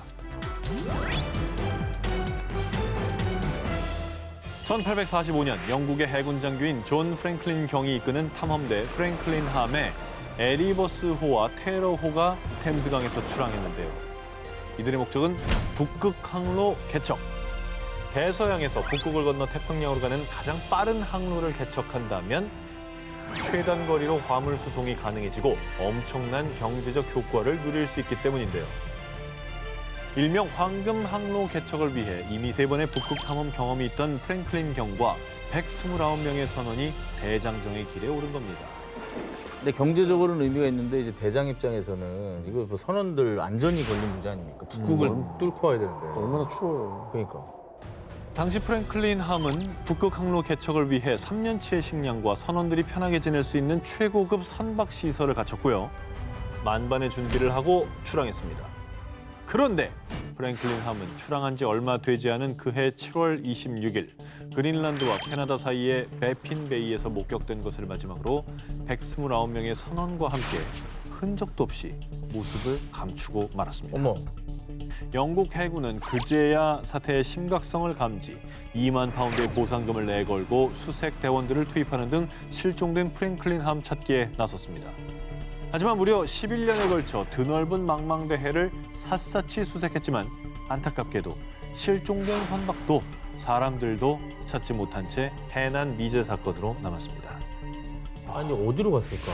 흔적이라도 있어야 될 텐데. 그러니까요. 뭐 그 옛날에는 교신 같은 게 불가능했잖아요. 정확히 언제 어떻게 실종된지에 대한 기록이 전혀 없어서 이게 모를 수밖에 없을 것 같다는 생각이 드는데. 그런데 말입니다. 세계 최대 해난 미스터리로 남았던 프랭클린 함 실종 사건이 무려 169년 만인 2014년 그 진실이 수면 위로 드러났습니다. 2008년 캐나다에서 과거 사고 해역에 거주하던 원주민의 목격담을 바탕으로 집중 탐색을 벌인 결과 캐나다 킹 윌리엄 인근에서 사라졌던 프랭클린 함의 에리버스호와 테러호의 잔해를 2014년과 2016년에 차례로 발견하는 데 성공한 겁니다. 오. 야, 어디 갔었어? 그대로 있네. 아, 그릇 봐, 그대로 있어. 프랭클린 함은 거의 훼손되지 않았습니다. 그대로 침몰한 것으로 추정됩니다. 하지만 선박 내에서 129명의 유해를 발견하진 못했습니다. 어디로 간 거예요, 그러면? 사실 1854년 이미 사건의 미스터리를 밝힐 수 있는 중요한 증언이 있었습니다. 앞서 원주민의 목격담을 바탕으로 수색했다고 말씀드렸는데요. 당시 에스키모인들은 킹 윌리엄 섬 인근에서 백인의 배가 빙산과 충돌해 침몰했고 생존자들이 살기 위해 배를 버리고 얼음 위를 걸어 육지로 향하는 것을 목격했다는 증언을 했던 건데요. 그리고 수색 결과 캐나다 북부의 킹 윌리엄 섬에서 영국 선원 수첩과 메모지를 발견. 그 메모지에는 북극해를 향하던 원정대가 캐나다 근처 빅토리아 해협에서 얼음에 갇히게 됐고 크로지어 대령의 지휘 아래 킹 윌리엄 섬에 상륙했다라는 기록이 남아 있었던 겁니다. 하지만 그들은 영하 30도, 40도가 넘는 혹독한 추위에서 저체온증과 굶주림, 여러 질병에 시달리다 모두 사망했을 것으로 추정했던 건데요. 얼마나 죽었을까? 아, 생존해서 돌아온 분이 없다고 하니까 정말 안타깝네요. 흔적도 없이 사라진 자를 싣고 17일을 공개합니다. 오보 타고 하늘로 간 남자. 이번엔 한 남자의 비행 모습을 먼저 보여드리겠습니다. 뭐야? 풍선이에요? 진짜 풍선이네. 열기구 아니야? 26개의 헬륨 풍선과 나무로 만들어진 일명 판타지호를 타고 시험 비행에 나선 스즈키 요시카즈. 특이하다. 그는 1989년 사업 실패로 큰 빚을 지게 되자 그래, 풍선을 타고 태평양을 횡단하면은 유명해져가지고 후원금도 많이 받을 수 있을 거야. 태평양은 아니 본인이 방향을 제어할 수가 없잖아요. 그러니까 바람에 따라 날아다닐 텐데 안 무섭나? 그리고 영상에서 보셨듯이 1992년 11월 23일 언론의 관심 속에서 약 120m 상공에서 시험 비행에 성공한 뒤 그날 오후 돌연 다녀오겠습니다라는 말을 남기고 스즈키는 풍선으로 만든 판타지호를 타고 일본에서 약 8,000km 떨어진 미국을 향해 떠났습니다. 그런데 다음 날 자정, 다급하게 구조 신호를 보낸 스즈키. 뭐 잘못된 거예요? 이게 상황이 발생된 거구나 이게. 구조 신호를 받은 일본 해상보안청의 수색기가 출동. 다행히 미야기현 상공 2,500m 지점에서 스즈키를 발견했는데요. 그런데 스즈키는 곧 구조 신호를 철회, 괜찮다는 수신호를 보내며 비행을 이어갔고요. 약 3시간가량 그를 지켜보던 수색기도 귀환했습니다. 그런데 이후 스즈키의 판타지호는 구름 속으로 사라진 뒤 어디에서도 발견되지 않으며 30여 년이 된 지금까지도 돌아오지 않고 있습니다. 바람이 심하게 불어서 딴 데로 뭐 날아간 거 불시착한 거 아닐까? 그런 것 같아요. 당시 일본 해상보안청에 따르면 바람이 온화하고 비행하기 좋은 날씨였기 때문에 기상 악화로 인한 추락은 아닐 것으로 추측했는데요. 3일에서 일주일 정도면 풍선에 바람이 빠져 추락했을 가능성이 있다고 추측했습니다. 망망대해 떨어졌다. 기상천외한 행동으로 상상을 실현하려고 했던 풍선 아저씨. 지금도 일본인들 사이에선 황당하고 안타까운 실종 사건으로 기억되고 있습니다. 모모모에 납치당한 파일럿. 1978년 10월 21일 오후 6시. 영연방항공훈련단 소속의 파일럿 프레데릭 발렌티크가 호주 남부에서 비행 훈련을 시작했습니다. 그런데 그가 비행을 시작한 지 약 50분이 지났을 무렵 베스 해협 상공을 날던 발렌티크의 경비행기가 순식간에 사라졌습니다. 구조를 요청하는 신호도 없었고요. 레이더에도 그의 비행 신호가 잡히지 않았는데요. 아니 레이더에 왜 안 잡히지? 그냥 이렇게 뿅 하고 흔적도 없이 사라진 거예요? 그러니까 흔히 저런 거는 이제 외계인 UFO가 납치갔다 할 때 그런 일들이 있잖아요. 갑자기 없어진다는 게. 그게 아니고서 이게 어떻게. 일단 발렌티크가 추락했다고 생각한 호주 경찰은 군의 해상 초계기까지 동원해 그 일대를 샅샅이 수색했지만요. 발렌티크의 시신도 그리고 비행기의 잔해도 발견할 수 없었는데요. 그런데 수사 도중 발렌티크가 관제탑에 보낸 마지막 교신 내용이 공개되며 이 사건은 더욱 혼란에 빠졌습니다. 뭐야. This is Delta Sierra Juliet. Is there any known traffic below 5,000 feet? 어? No known traffic. Seems to be a large aircraft below 5,000 feet. What type of UFO인가 봐. I cannot confirm. It's four bright, seems to me like landing lights. The aircraft has just passed over me at least 1,000 feet above. 역대 UFO 증거 영상 중에 제일 충격적이다 이거. 어쨌든 그 이후에 당시 언론들 역시 UFO에게 납치된 파일럿라고 보도 UFO 납치설을 제기했고요. 심지어 그가 실종된 지점 인근에서 UFO를 목격했다는 제보도 이어졌습니다. 그런데 말입니다. 발렌티크가 실종된 지 5년이 지난 1983년 7월 발렌티크와 교신이 끊긴 지점 인근인 플린더스 섬 해변에서 비행기 엔진 부품 잔해가 발견됐습니다. 저 비행기? 이 엔진은 발렌티크가 조종했던 경비행기의 엔진과 동일한 기종으로요. 저건 아니었구나. 조사기관은 발렌티크 경비행기의 잔해라고 판단. 그렇게 발렌티크의 실종은 사고사로 마무리됐는데요. 어허. 그리고 2013년 사건을 재조사하던 호주 공군의 발표. 발렌티크는 조종 미숙으로 추락했을 가능성이 큽니다. 비행 중 회전이 반복되면서 방향 감각을 잃어버리는 그레이브야드 스파이럴에 빠졌다는 새로운 가설을 주장한 건데요. 추측하자면 발렌티크가 비행기가 180도 회전해 거꾸로 뒤집힌 상태에서 조종하다가 해수면에 비친 자기 비행기의 불빛을 미확인 비행 물체로 착각했다는 겁니다. 그리고 계속된 회전으로 엔진이 오작동, 결국 바다에 빠져 추락했을 것이라는 건데요. 아까 되게 담담했거든. 이거 뭐 거꾸로 막 이렇게 막 가고 있는데 어떻게 이렇게 차분하게 얘기를 해요? 그렇죠. Seems to be a large aircraft below 5,000 feet. 의문의 무전을 남기고 사라진 발렌티크. 과연 그는 정말로 UFO에 납치된 것이었을까요? 미국 최대 항공 납치 미스터리. 2016년 7월 미국 연방수사국 FBI는 45년 만에 한 실종 사건에 대한 수사를 종결한다고 발표했습니다. FBI도 해결 못한 이 실종 사건은 바로 미국에서 가장 미스터리한 항공기 납치 사건으로 불리는 댄 쿠퍼 사건입니다. 1971년 11월 24일 미국 오리건주 포틀랜드 공항에서 워싱턴주 시애틀 터코마 공항으로 향하는 여객기 안. 검은 정장과 흰 와이셔츠 차림의 한 승객에게 쪽지를 건네받은 승무원은 사색이 될 수밖에 없었습니다. 그 이유, 쪽지의 내용은 바로 내 가방 안에 폭탄이 있다. 그 승객의 정체는 여객기 납치범 댄 쿠퍼였습니다. 현금 20만 달러와 낙하산 4개를 준비해. 그리고 시애틀 터코마 공항에 여객기를 착륙시킨 뒤 경찰로부터 현금과 낙하산을 전달받은 납치범 쿠퍼. 그 뒤 4명의 조종사와 승무원만을 데리고 멕시코 시티를 향해 다시 이륙했는데요. 그런데 몇 시간 뒤 여객기가 연료 공급을 위해 레노 공항에 착륙했고 이때 무장 병력이 여객기 안을 샅샅이 수색. 하지만 이미 납치범 쿠퍼는 돈과 함께 감쪽같이 실종된 뒤였습니다. 아 근데 낙하산 있었으니까 중간에 내렸겠네 그러면. 아, 낙하산이 있다. 네, 낙하산 일부러 그러려고 받은 거 아니었어요? 그런데 당시 그 누구도 심지어 여객기를 뒤따르던 전투기들도 그가 뛰어내린 사실을 알지 못했습니다. 왜? 왜 못 봤지? 자, 사건이 벌어진 날은 폭풍우가 내리던 깜깜한 밤으로요. 낙하산을 타고 뛰어내리는 검은 정장차림의 쿠퍼를 발견하지 못했을 가능성이 있는데요. 아 그럴 수도 있네요. 어두우니까. 그 검은 옷이니까. 그렇죠. 밤이면 못 봤을 수도 있겠네요. 안 보일 수 있죠. 네.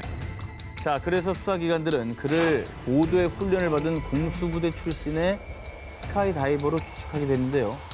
하지만 아무리 노련한 요원이라도 안전장비 없이 정장 차림으로 상공 3,000m에서 낙하를 시도해 성공할 확률은 극히 낮았습니다.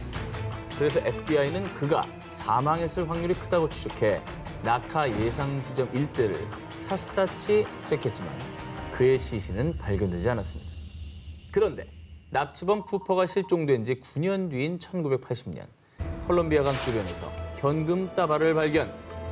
그리고 확인한 결과 FBI가 그에게 건넨 지폐 1년 번호와 일치했습니다.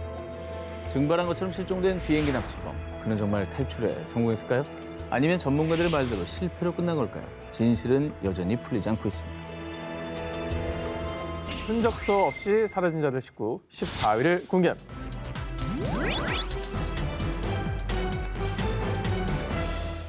(1972년 1월) 미국 영인 괌 남쪽 탈로 포포강.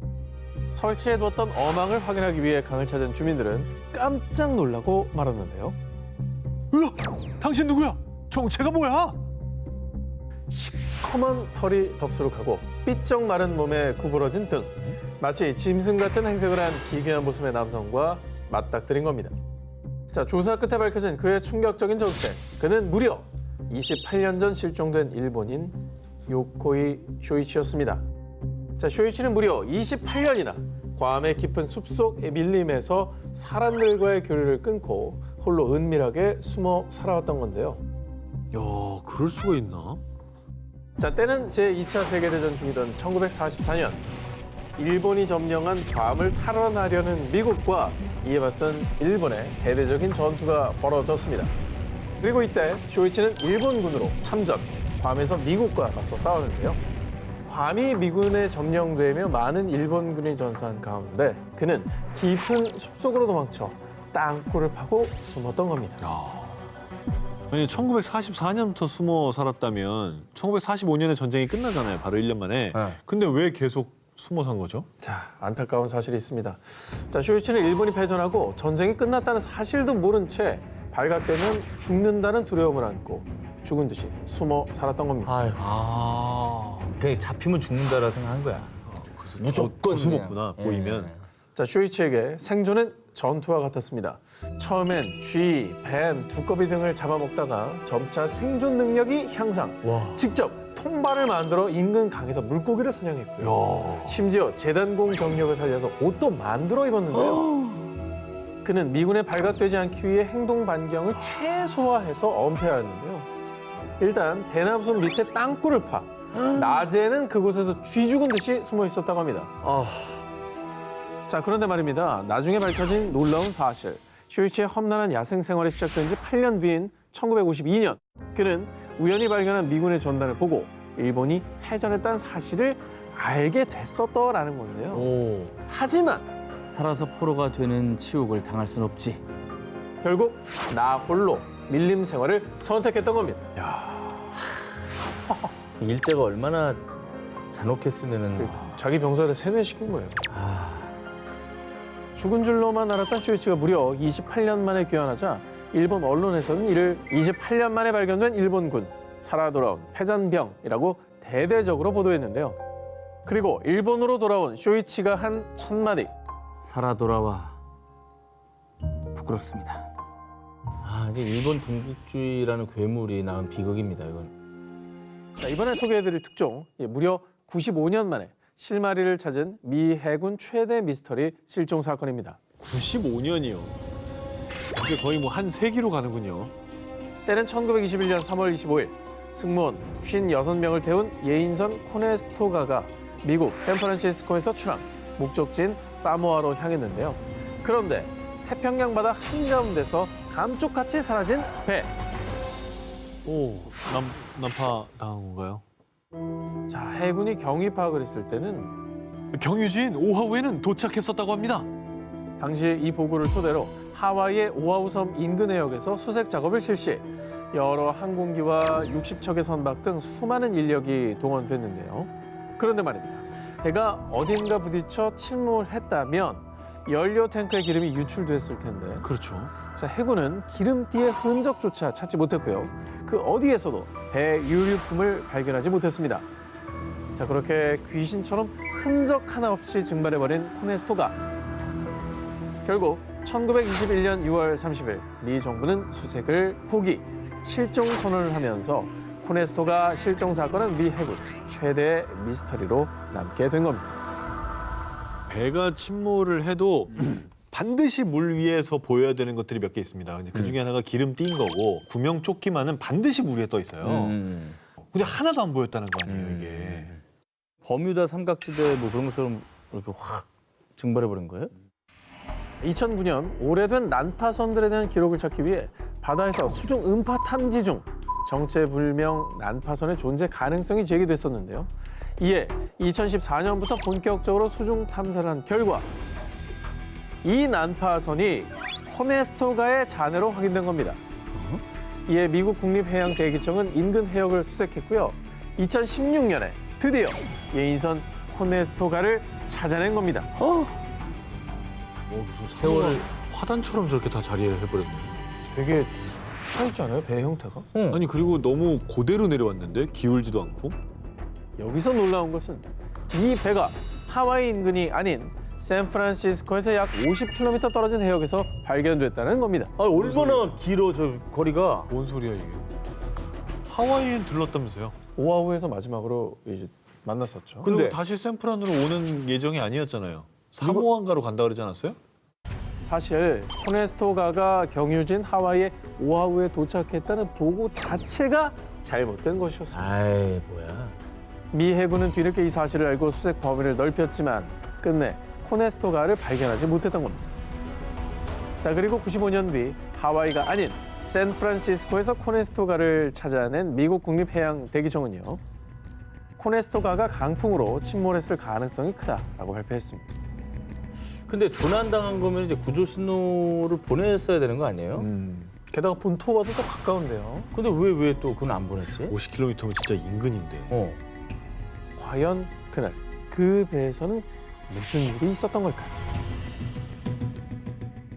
흔적도 없이 사라진 자들 19, 12위를 공개합니다. 공항에서 사라진 남자의 행적. 2014년 6월 불가리아의 공항에서 사라진 한 남성. 7년이라는 시간이 흐른 지금도 여전히 풀리지 않는 미스터리한 사건인데요. 특히 실종 당일 공항 CCTV에 포착된 그의 마지막 모습은 더 큰 의문을 남겼습니다. 짐을 들고 가죠. 평범한 여행객 같은데요. 줄을 두리번거리는데 왜 이래? 어머머! 가방 다 어디 가고? 가방 놓고 뛰어간다. 어디 가? 자, 재빠르게 달아나 종적을 감춘 실종자는 독일 출신의 28세 남성 라스 미텐크인데요. 자, 이 미스터리한 사건의 발단 살펴보겠습니다. 친구들과 함께 불가리아 여행 중이었던 미텐크. 술집에서 축구 경기를 보던 중 상대팀을 응원하던 다른 일행과 시비가 붙어 싸움에 휘말렸고요. 당시 미텐크는 고막 파열이라는 큰 상처를 입었습니다. 심하게 싸웠구나. 이대로 비행기를 타면 고막 상태가 더 악화될 거예요. 자, 비행기 탑승 시 기내 압력 변화로 고막 상처가 더 악화될 수 있다는 진단을 받은 미텐크. 결국 그는 귀국을 포기, 병원에서 항생제를 처방받은 뒤 홀로 불가리아에 남았고요. 자, 갑작스럽게 여행 일정에 차질이 생기며 여행 경비가 부족했던 미텐크는 값싼 호스텔에 묵게 됐습니다. 그런데 하필 미텐크가 묵은 호스텔은 매춘가와 불법 암시장이 자리 잡고 있는 우범지대였는데요. 아이고. 저런 데가 싸니까 저런 데를 찾아갔네요. 그래도 좀 좋은 데 가지. 어머니에게 전화를 건 미텐크는 충격적인 이야기를 전했습니다. 어떤 남자 4명이 자꾸 저를 따라다녀요. 너무 무서워요. 정체불명의 남자들에게 미행을 당하고 있다는 겁니다. 심지어 자신이 처방받은 항생제가 어떤 약인지 알아봐 달라는 문자를 보내기까지 했습니다. 무섭다. 아니 뭐 본의 아니게 무슨 뭐 범죄 목격자가 됐거나 그럴 수도 있는 거고. 연루됐을 수도 있고 연루될 수도 있고. 의도치 않게 연루가 된 거지. 근데 병원에서 처방받은 약은 왜 의심하죠? 그것도 이상했나? 극도로 두려움을 느낀 리 탱크는 가족들에게 최대한 빠른 귀국길 항공편 예약을 부탁했고요. 곧바로 짐을 싸 공항으로 향했습니다. 자, 그리고 비행기를 타기 전 고막치를 받기 위해 공항에 마련된 의료시설을 찾은 리 탱크. 그런데 검사를 받던 중 제복을 입은 공항 직원이 들어오자 미 탱크가 갑자기 비명을 지르며 뛰어나간 겁니다. 아, 왜? 이후 경찰이 그가 달아난 해바라기 밭 인근을 수색했지만 미 탱크를 찾을 수 없었습니다. 그렇게 7년째 미 탱크는 돌아오지 않고 있습니다.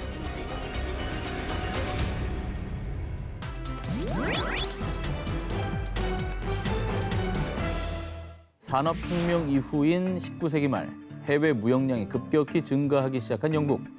배 운항 횟수가 많아지며 해상 사고도 빈번히 발생하자 영국 정부에서는 1899년 12월 스코틀랜드 북부에 위치한 작은 무인도 아이린 모어섬에 등대를 설치했고요. 등대지기들은 비가 오나 눈이 오나 하루도 빠짐없이 어두운 바다를 비추었습니다. 그런데 1900년 12월 15일 뭐야? 왜 이리 어두워? 등대지기들은 뭐 하는 거야? 항로를 표시해야 할 아이린 모어섬의 등대 불빛이 꺼져 있는 겁니다.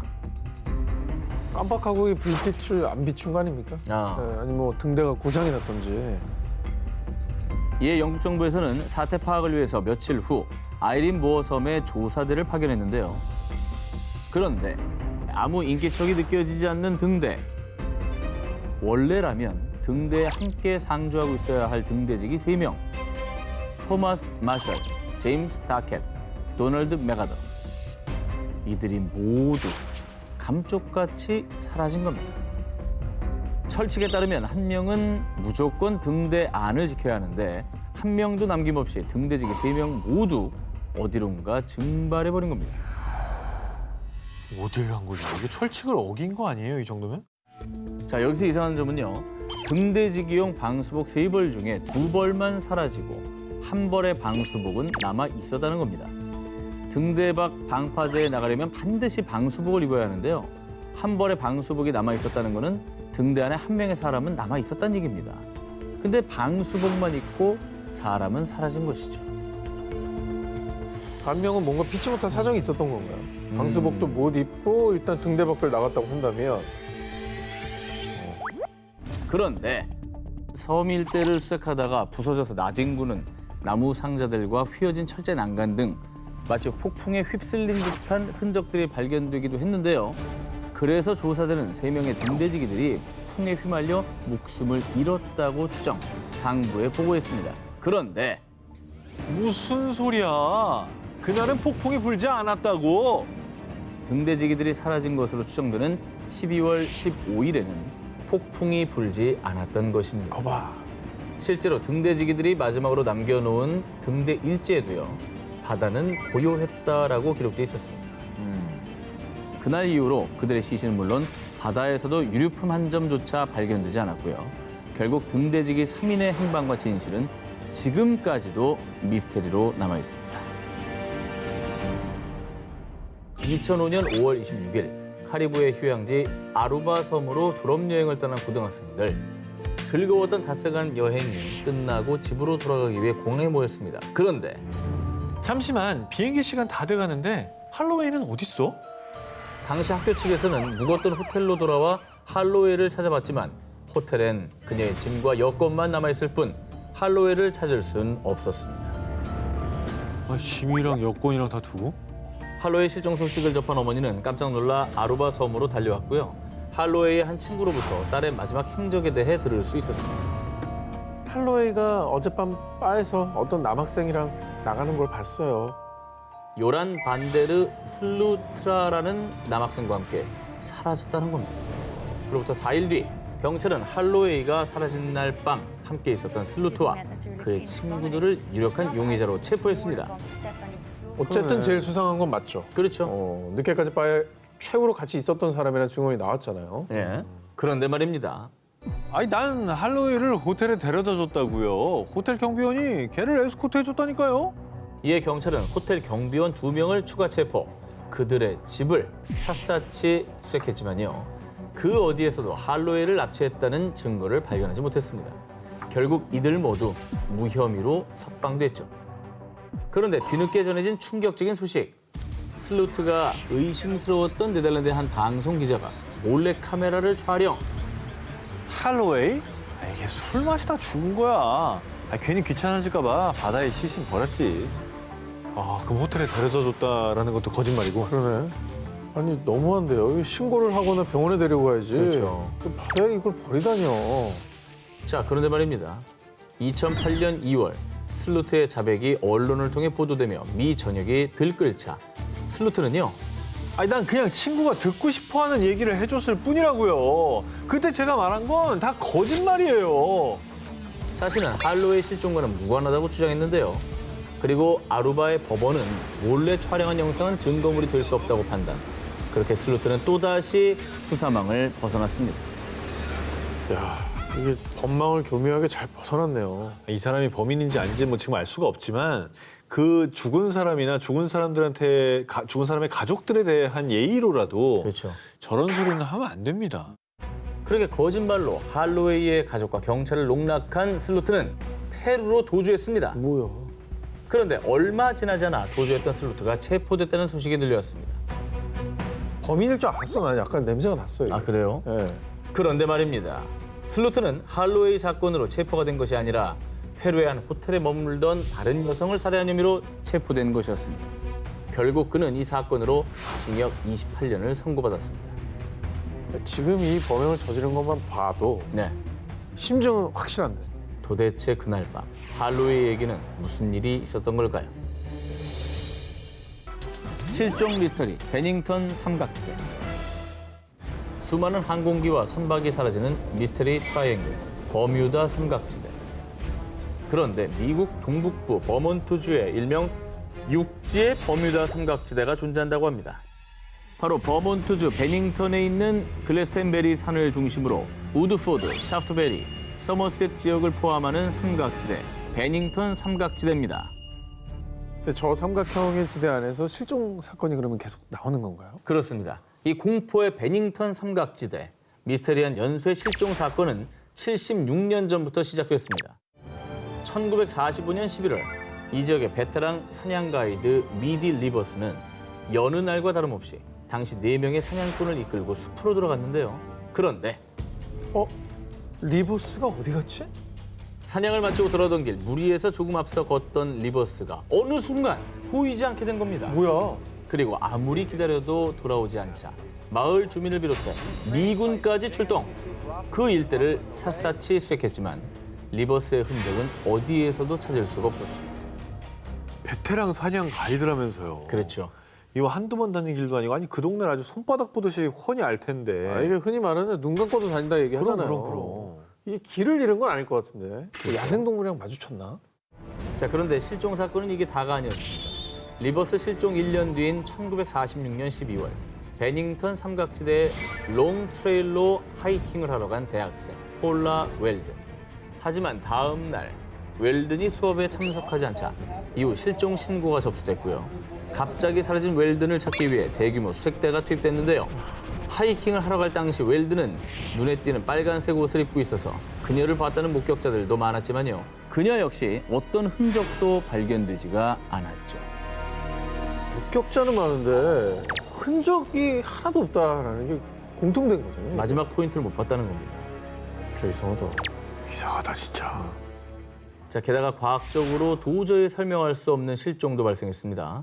1949년 12월 세인트 알반스에서 베닝턴으로 향하는 버스에 탄 제임스 테드포드. 당시 버스 승객들의 증언에 따르면요. 그 남자 분명히 마지막 정거장에서도 계속 앉아 있었어요. 하지만 버스가 베닝턴에 도착했을 때 그가 사라졌다는 겁니다. 자, 그리고 신비한 실종 사건은 이뿐이 아니었습니다. 1950년 10월에 8살 소년 폴 잽슨과 50대 프리다 랑거까지 연이어 실종. 1945년에서 1950년 사이 모두 5명이 이 베닝턴 삼각지대에서 실종됐는데요. 실종 약 7개월 뒤 시신으로 발견된 프리다 랑거를 제외하고는 그 누구의 흔적도 찾을 수 없었습니다. 야, 미스터리다. 이거 한두 명도 아니고. 다들 흔적이 없잖아.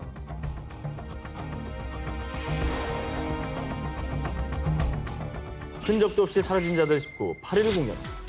모모된 딸이 남긴 의문의 전화. 1990년 8월 일본 한 가정집에 한 통의 전화가 걸려왔는데요. 괴로워. 너무 분해. 혹시 너 사요코니? 지금 어디니? 자, 그런데 전화를 받은 엄마는 소스라치게 놀랄 수밖에 없었습니다. 그 이유, 의문의 전화를 건 사람이 4개월 전 실종된 딸. 야, 4개월 만에 실종된 딸과 연락이 닿은 거네요. 실종 딸이 전화를 한 거예요. 그렇습니다. 엄마 얼마나 놀랐을까? 찾았겠네. 안타깝게도 이 전화를 마지막으로 그녀는 또다시 행방이 묘연해졌는데요. 자, 사요코에게 무슨 일이 있었는지 그녀가 실종되기 전 약 4개월 전으로 거슬러 올라가 보겠습니다. 당시 세계 일주 중이던 사요코는 1990년 3월 말 네팔에 입국. 그런데 히말라야에서 한 달 정도 트레킹을 할 거예요.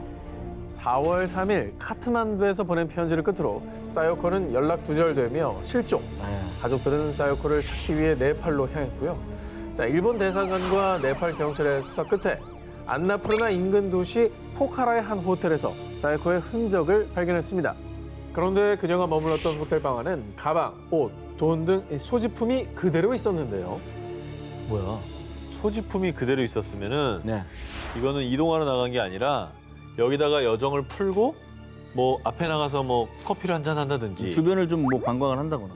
그리고 만약 등산 중 사고사를 당했거나 금전을 목적으로 한 범죄였다면 돈과 소지품이 그대로 있을 리 없었을 겁니다. 그렇죠, 그렇죠.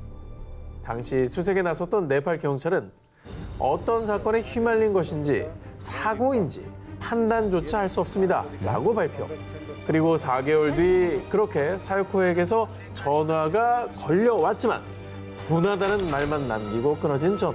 그 전화가 어디에서 걸려온 건지 아무것도 알아낼 수 없었습니다. 흔적도 없이 사라진 자들 19, 7위 공개합니다. 홍콩을 뒤흔든 모모 실종 사건. 2017년 1월 27일 새벽 1시경 홍콩의 한 호텔에 머물던 40대 남성이 깜짝같이 실종되는 사건이 발생했는데요. 시간이 지나도 해당 남성이 숙소로 돌아오지 않자 그의 아내가 남편의 실종 신고를 했고요. 이후 호텔 CCTV에 포착된 그의 마지막 행적. 휠체어를 탄 채 정체불명의 남성들을 따라가는 모습이었습니다. 그리고 알고 보니 실종 남성은요. 중국 투자회사 M그룹의 창업자로 자산 규모만 약 6조 7천억 원, 샤오젠화 회장님이었습니다. 곧바로 이 사건은 중국 재벌 회장의 실종 미스터리라며 홍콩을 비롯해 전 세계에 대대적으로 보도됐습니다. 돈놀인 거 아닙니까? 그렇죠. 이거는 단순한 납치라고 볼 수 없습니다. 그러게요. 뭐 기업을 내놔라 뭐 이런 걸 수도 있고. 그의 실종 소식이 전해지자 여러 가지 추측들이 난무했는데요. 그중 유력한 소문 하나. 샤오젠화가 중국 공안에 체포된 거 아니야? 샤오젠화 회장이 사실 중국 공안에 체포돼 수사를 받고 있다는 내용이었습니다. 공안에 체포 이런 얘기면 뭘 잘못했던 얘기 아니에요? 그 이후 샤오젠화 회장은 재산을 축적한 과정이 베일에 쌓여 있어서 일명 신비의 갑부로 불리는 인물인데요. 다만 수많은 유력 인사들과의 협력이 작용했다라고 추측되고 있었습니다. 그런데 말입니다. 홍콩의 한 일간 신문에 게재된 글. 현재 해외에서 치료 중이며 곧 언론을 만나겠습니다. 중국 본토로 납치된 사실이 없습니다. 바로 실종된 샤오젠화 회장의 성명서가 발표됩니다. 아니 지금 성명서를 발표하기 전에 가족한테 먼저 전화를 하셔야지. 그러면 이거는 이상한데. 4년이 지난 지금까지 여전히 그 모습을 드러내지 않고 있는 샤오젠화 회장. 대체 그는 지금 어디서 무얼 하고 있는 건지. 흔적도 없이 사라진 자들 19, 6위를 공개합니다. 모모에서 발견된 일본인 실종자. 1977년 11월 15일 일본 니가타. 하교 후 집으로 향하던 13살 소녀 요코타 메구미. 늦은 밤이 돼도 딸이 집에 돌아오지 않자 그의 아버지 요코타 시게루는 경찰에 딸의 실종을 신고했습니다. 그러나 그 어떤 흔적도 찾을 수 없었고요. 고통의 세월을 보내야 했습니다. 그런데 메구미가 사라진 지 20년이 지난 1997년 일본 언론에 메구미의 행방을 알고 있다는 한국인의 증언이 공개된 겁니다. 그렇다면은 뭐 한국에 있었다는 얘기인가요? 메구미가? 증인의 입에서 나온 충격적인 이야기. 요코타 메구미를 북한에서 봤습니다. 증인은 한국으로 망명한 북한 공작원 출신 안모 씨였는데요. 그는 메구미가 북한에 살면서 북한 공작원들의 일본어 교육을 담당했다고 주장했습니다. 그리고 그로부터 5년 후 2002년 9월 17일 북한 평양에서 열린 북일 정상회담. 당시 일본 고이즈미 주니치로 총리는 김정일 당시 국방위원장에게 충격적인 소식을 전해 듣습니다. 메구미가 북한으로 온 게 맞소. 하지만 그녀는 지금 세상을 떠났습니다. 하지만 메구미가 결혼과 출산 후 우울증을 겪다가 1994년에 자살을 했다고 전했습니다. 사실 그 참 기부한 인생 아니십니까? 그러니까요. 가족과 잘- 고국에 그리웠으면 결혼을 해서 아이까지 낳았는데도 불구하고 극단적인 선택을 더 하셨던 거겠죠. 이후 메구미의 죽음에 대한 여러 가지 의혹들이 제기됐습니다. 먼저 2004년 북한으로부터 전달받은 메구미의 유골이 메구미의 DNA와 일치하지 않았던 겁니다. 게다가 북한 공작원 출신 김연희가 메구미는 죽지 않고 살아있다고 주장. 그녀의 주장에 따르면 북한 공작원들의 일본어를 가르친 그녀가 북한의 비밀을 너무 많이 알고 있기 때문에 이야. 일본으로 돌아가지 못한다는 거였죠.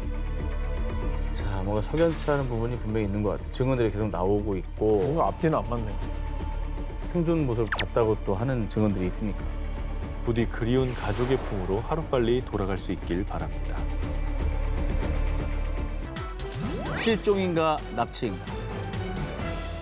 2019년 8월 3일 한 영국 가족은 말레이시아 쿠알라룸푸르에서 약 65km 떨어진 세렘밤의 열대 우림 속에 위치한 리조트로 가족 여행을 떠났습니다. 그런데 이튿날 아침 방에서 자고 있던 15살 딸 노라 앤 퀴어린이 갑자기 사라졌는데요.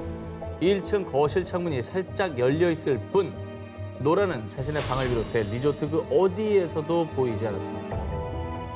혹시 뭐 산책을 혼자 나갔다가 길을 잃어버린 건 아니었을까요? 자, 이후에 신고를 받고 출동한 말레이시아 경찰의 추측도 같았습니다. 하지만 우리 노라는 납치된 게 틀림없어요. 노라에게는 발달 장애가 있었는데 평소 몸이 약한 노라가 창문을 넘어서 스스로 밖으로 나갈 리 없다며 납치를 주장했던 겁니다. 자, 이후에 노라를 찾기 위해 대대적인 수색 작업이 펼쳐졌는데요. 말레이시아 경찰, 군대를 비롯해 원주민 300여 명이 이 밀림을 뒤졌습니다. 또 헬리콥터, 드론, 탐지견까지 총동원. 실종 5일째 노라의 흔적이 발견되지 않자 잠수부까지 동원. 밀림 내 강과 계곡도 샅샅이 수색에 나섰습니다. 그리고 드디어 실종 열흘째인 8월 13일 실종됐던 노라를 찾을 수 있었습니다. 다행이다. 다행이다. 다행이다. 다행이네요. 이제 무사히 발견된 건가요? 그러나 리조트에서 약 2.5km 떨어진 개울에서 발견된 노라. 이 노라는 이미 싸늘한 시신이 돼 있었고요. 옷이 벗겨진 알몸의 상태였다고. 납치야. 납치해서 성폭행. 아유. 자, 그런 생각이 들 수밖에 없죠. 아유. 그런데요, 부검 결과 말레이시아 경찰은 노라가 굶주림과 극심한 스트레스로 인한 장출혈로 사망했다고 보도했습니다. 그러나 이번에도 가족들은 인정하지 않았습니다. 현지 경찰이 단순 사고사로 매듭 지으려고 하고 있어요. 이건 단순 실종 사건이 아니라고요. 또 평소 균형을 잡는 데 어려움이 있었던 노라가 험난한 밀림을 혼자 헤매고 다녔는데 시신에서 아무런 상처가 발견되지 않은 것도 수상하다고 의혹을 제기한 겁니다. 한 번도 안 넘어지고 한 번도 어디 나뭇가지나 이런 데 긁히지 않고 2.5km나 떨어진 곳까지 갔다고? 그렇다면 대체 왜 노라는 홀로 그 어두운 밀림 속으로 들어갔던 걸까요? 그리고 소녀에게는 무슨 일이 있었던 걸까요?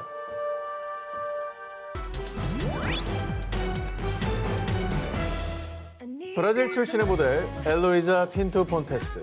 그녀는 18살 때 대형 에이전시와 계약을 맺고 패션의 메카인 뉴욕에 진출, 세계적인 명품 브랜드 패션쇼에 서고 유명 잡지 화보를 장식하면서 스타로 등극했는데요. 그런데 그녀가 왕성하게 활동 중이던 2019년 6월 오늘 폰테스에게 피팅하러 오라 그래. 저기 갑자기 폰테스가 연락이 안 됩니다. 촬영을 앞두고 갑자기 사라진 폰테스. 그 어디에서도 폰테스의 흔적을 발견할 수 없었는데요. 야, 아니 어떻게 갑자기 사라지지? 이거는 약간 납치 같은데요? 그런데 드디어 폰테스를 찾게 됩니다. 자, 그녀가 발견된 장소는 뉴욕에서 약 7,800km 떨어진 브라질 남부 지역의 한 빈민가였습니다. 그런데 이름이 뭐예요? 왜 여기 있는 거예요? 내 이름이 뭐더라? 제가 왜 여기 있죠? 발견 당시 폰테스는 길을 잃은 듯 정처 없이 헤매고 있었고요. 정신적으로도 온전하지 않은 모습이었습니다. 야, 다행히 그녀의 배낭에 모델 계약 서류가 있어서 폰테스의 신원을 확인하고 가족들에게 연락할 수 있었다고 합니다. 그런데 폰테스가 석 달 전인 2020년 7월에 브라질의 한 경찰서에 찾아왔다고 합니다. 난 지금 행복하게 연애 중이에요. 가족들에게 날 찾지 말라고 해요. 하지만 그 이후로 또다시 폰테스 행방이 묘연해졌고요. 그러다 석 달 뒤 폰테스가 빈민가에서 온전치 못한 모습으로 발견됐던 겁니다. 야, 이건 뭔지 도저히 모르겠네, 정말. 뉴욕에서 실종돼 브라질 빈민가에서 발견된 유명 모델. 과연 그녀에게 무슨 일이 있었던 걸까요? 실종 후 도착한 의문의 메시지들. 1991년 3월 15일 일본 미에현 오후 2시경 귀가한 8세 어린이 카모마의 유키. 당시 아버지는 낮잠을 자고 있었고 유키는 평소처럼 혼자 코코아를 타 마셨습니다. 그런데 오후 3시 30분경 언니가 집으로 귀가했을 땐 집안의 온기가 채 가시지 않은 따뜻한 코코아 한 잔만이 있을 뿐 유키는 그 뒤로 집에 돌아오지 못했습니다. 아, 유괴인가 보다. 따뜻한 코코아면 정말 찰나다, 진짜. 순식간에. 아니면은 친구 만나러 그냥 막 나간 거 아닐까요? 실종 당일 유키는 친구들과의 약속을 모두 거절했다고 합니다. 어쨌든 뭔가 긴박한 상황이 벌어졌다는 얘기네요, 그죠? 당시 제보에 따르면 학교 놀이터, 하천, 역에서 유키를 본 목격자들이 존재했는데요. 즉 유키가 집안에서 납치되거나 긴박한 상황이 아니었던 겁니다. 그리고 사람들은 친구들과 약속을 취소한 유키가 혹시 다른 누군가를 만나기로 한 게 아닌가 추측. 실제로 경찰이 입수한 결정적 제보엔 흰색 승용차에 탄 사람과 얘기하는 걸 봤어요. 그 사람을 일단 찾아야겠네요. 대화를 했다면서요. 그 자동차를 좀 수배해야겠네. 무게범일 수 있잖아. 그렇지, 그렇지. 하지만 당시 돈을 요구하는 범인의 협박 전화나 편지는 없었습니다. 어허. 그런데 약 3년 후 유키의 실종 사실이 잊혀질 무렵 일본을 발칵 뒤집은 편지 한 통이 유키의 부모에게 도착합니다. 그 괴문서에는 매춘부 출신 여자가 야쿠자에게 지시를 받아 유괴했고 유키는 매춘부로 러시아에 팔려갔다라는 내용을 유추해냈는데요. 하지만 편지엔 아무 흔적이 없었고요. 정말 유키의 실종과 연관이 있는 것인지 아무것도 밝혀낼 수 없었습니다. 그런데 말입니다. 기괴한 일은 이뿐만이 아니었습니다. 유키가 실종된 지 무려 12년이 지난 2003년. 내 키는 170cm 정도고 난 짧은 파마 머리를 했습니다.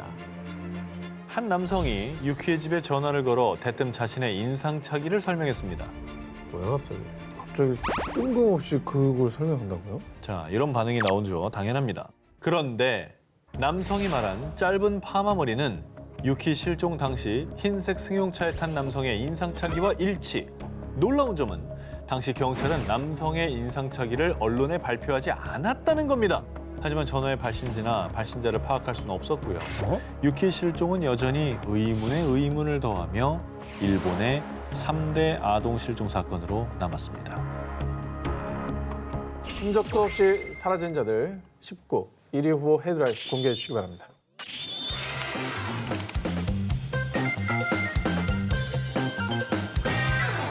자, 전기자 1위 후보를 먼저 공개하겠습니다. 불과 2년 사이에 미국의 오하이오주 클리블랜드 주택가에서 여성 3명이 잇따라 실종되는 연쇄 실종 사건이 발생했습니다. 한 지역에서 계속해서 이런 여성들이 사라지는 일이 발생한다면 단순 가출 같지는 않아 보입니다. 자, 경찰은 동일범에 의한 납치 사건이라고 판단, 대대적인 인력을 투입해 수사를 펼쳤는데요. 아무런 증거를 찾지 못했고요. 그런데 이 연쇄 실종 사건이 발생한 지 10여 년이 지난 2013년 5월 6일 밤 클리블랜드의 한 주택에서 여성의 비명 소리가 들려왔습니다. 당시 놀란 이웃 주민이 즉시 그 집으로 달려가 보니 초라한 행색을 하고 두려움에 떠는 한 여성이 있었습니다. 그럼 설마 그때 실종자 중에 한 명인 거예요? 아니면 새로운 피해자. 놀랍게도 그녀의 정체는 10년 전인 2003년 4월에 실종됐던 여성 어멘다 벨이었습니다. 그리고 그녀의 입에서 나온 믿을 수 없는 충격적인 이야기들. 여긴 저 말고도 2명의 여성이 더 감금돼 있어요. 2002년과 2004년에 실종됐던 미셸 라이트와 지나 베헤수스 역시 같은 집에서 발견됐습니다. 어떻게 10년 동안 안 걸리고 그게 가능해요? 야, 그러니까 지금 상황을 보니까 역시 동일범의 소행이었네요. 그런가 보네. 납치범의 정체는 남성 아리엘 카스트로와 그의 형제들. 그들은 납치한 여성들을 무려 10여 년이나 지하실에 감금한 채 구타하고 성폭행. 피해자들은 냉골 같은 지하실에서 사슬로 기둥에 묶인 채 지옥과도 같은 나날들을 보내야 했는데요. 심지어 피해 여성 중 한 명인 나이트가 원치 않는 임신을 하게 되자 유산시킬 목적으로 임신한 그녀의 배를 둔기로 폭행까지 했다고 합니다. 아휴, 결국 카스트로는 총 977개 혐의로 기소됐는데요. 하지만 그는 2013년 9월 죄값을 다 받기도 전에 교도소에서 숨진 채 발견됐습니다.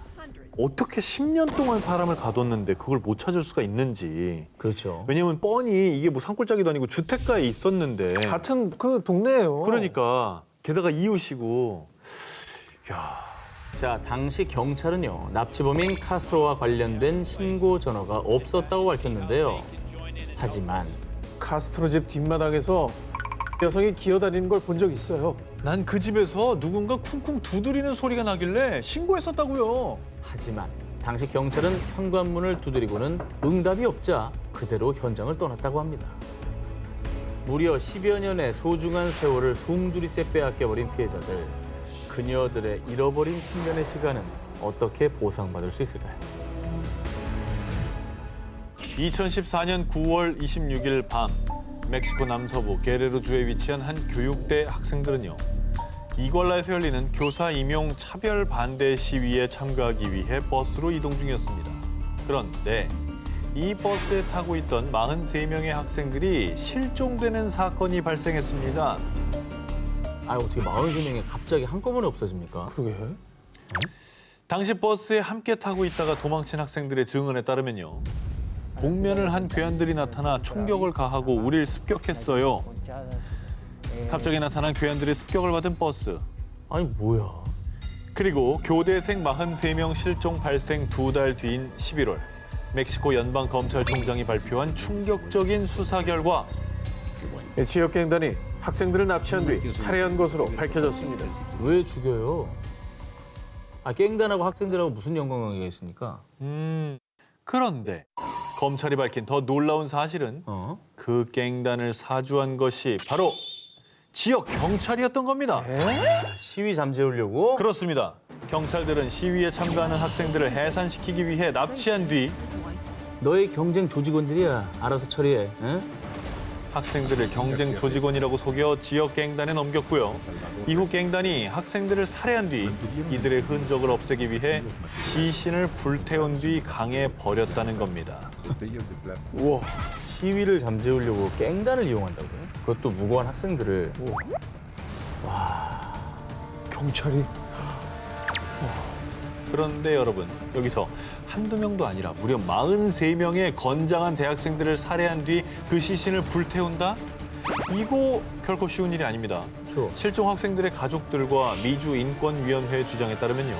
43명의 시신을 소각하기 위해서는 나무 30톤, 디젤류 13톤가량이 필요한데 소규모 지역갱단에게 이만한 물자를 동원할 능력이 없다는 겁니다. 그래서 검찰이 사건을 서둘러서 마무리하려 한다고 반발했습니다. 아니, 미심적인 부분이 있으면 추가 수사를 해야지 왜 수사를 종결을 합니까? 이후 경찰 갱단 140여 명이 체포됐습니다만 100여 건 이상의 증거 중에 절반 이상이 고문 등 무리한 수사로 얻어졌다며 대다수가 증거 불충분으로 풀려났다고 전했습니다.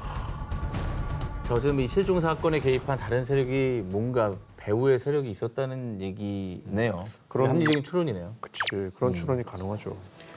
그래서 이후 가족과 시민단체의 진실 촉구 시위에 2018년 12월에 취임한 안드레스 마누엘 로페스 오브라도르 대통령은 해당 사건에 대한 철저한 재수사를 약속했고요. 그리고 지난 1월 멕시코 교대생 43명 실종 사건에 멕시코 군대가 개입했다는 증언이 나왔다고 전해졌습니다. 어우, 제가 봤을 땐 군대에서 끝난 얘기가 아닌 것 같습니다. 여기 더 있을 것이다. 네. 학생들을 위해서라도 진실이 좀 밝혀져야 될 것 같습니다.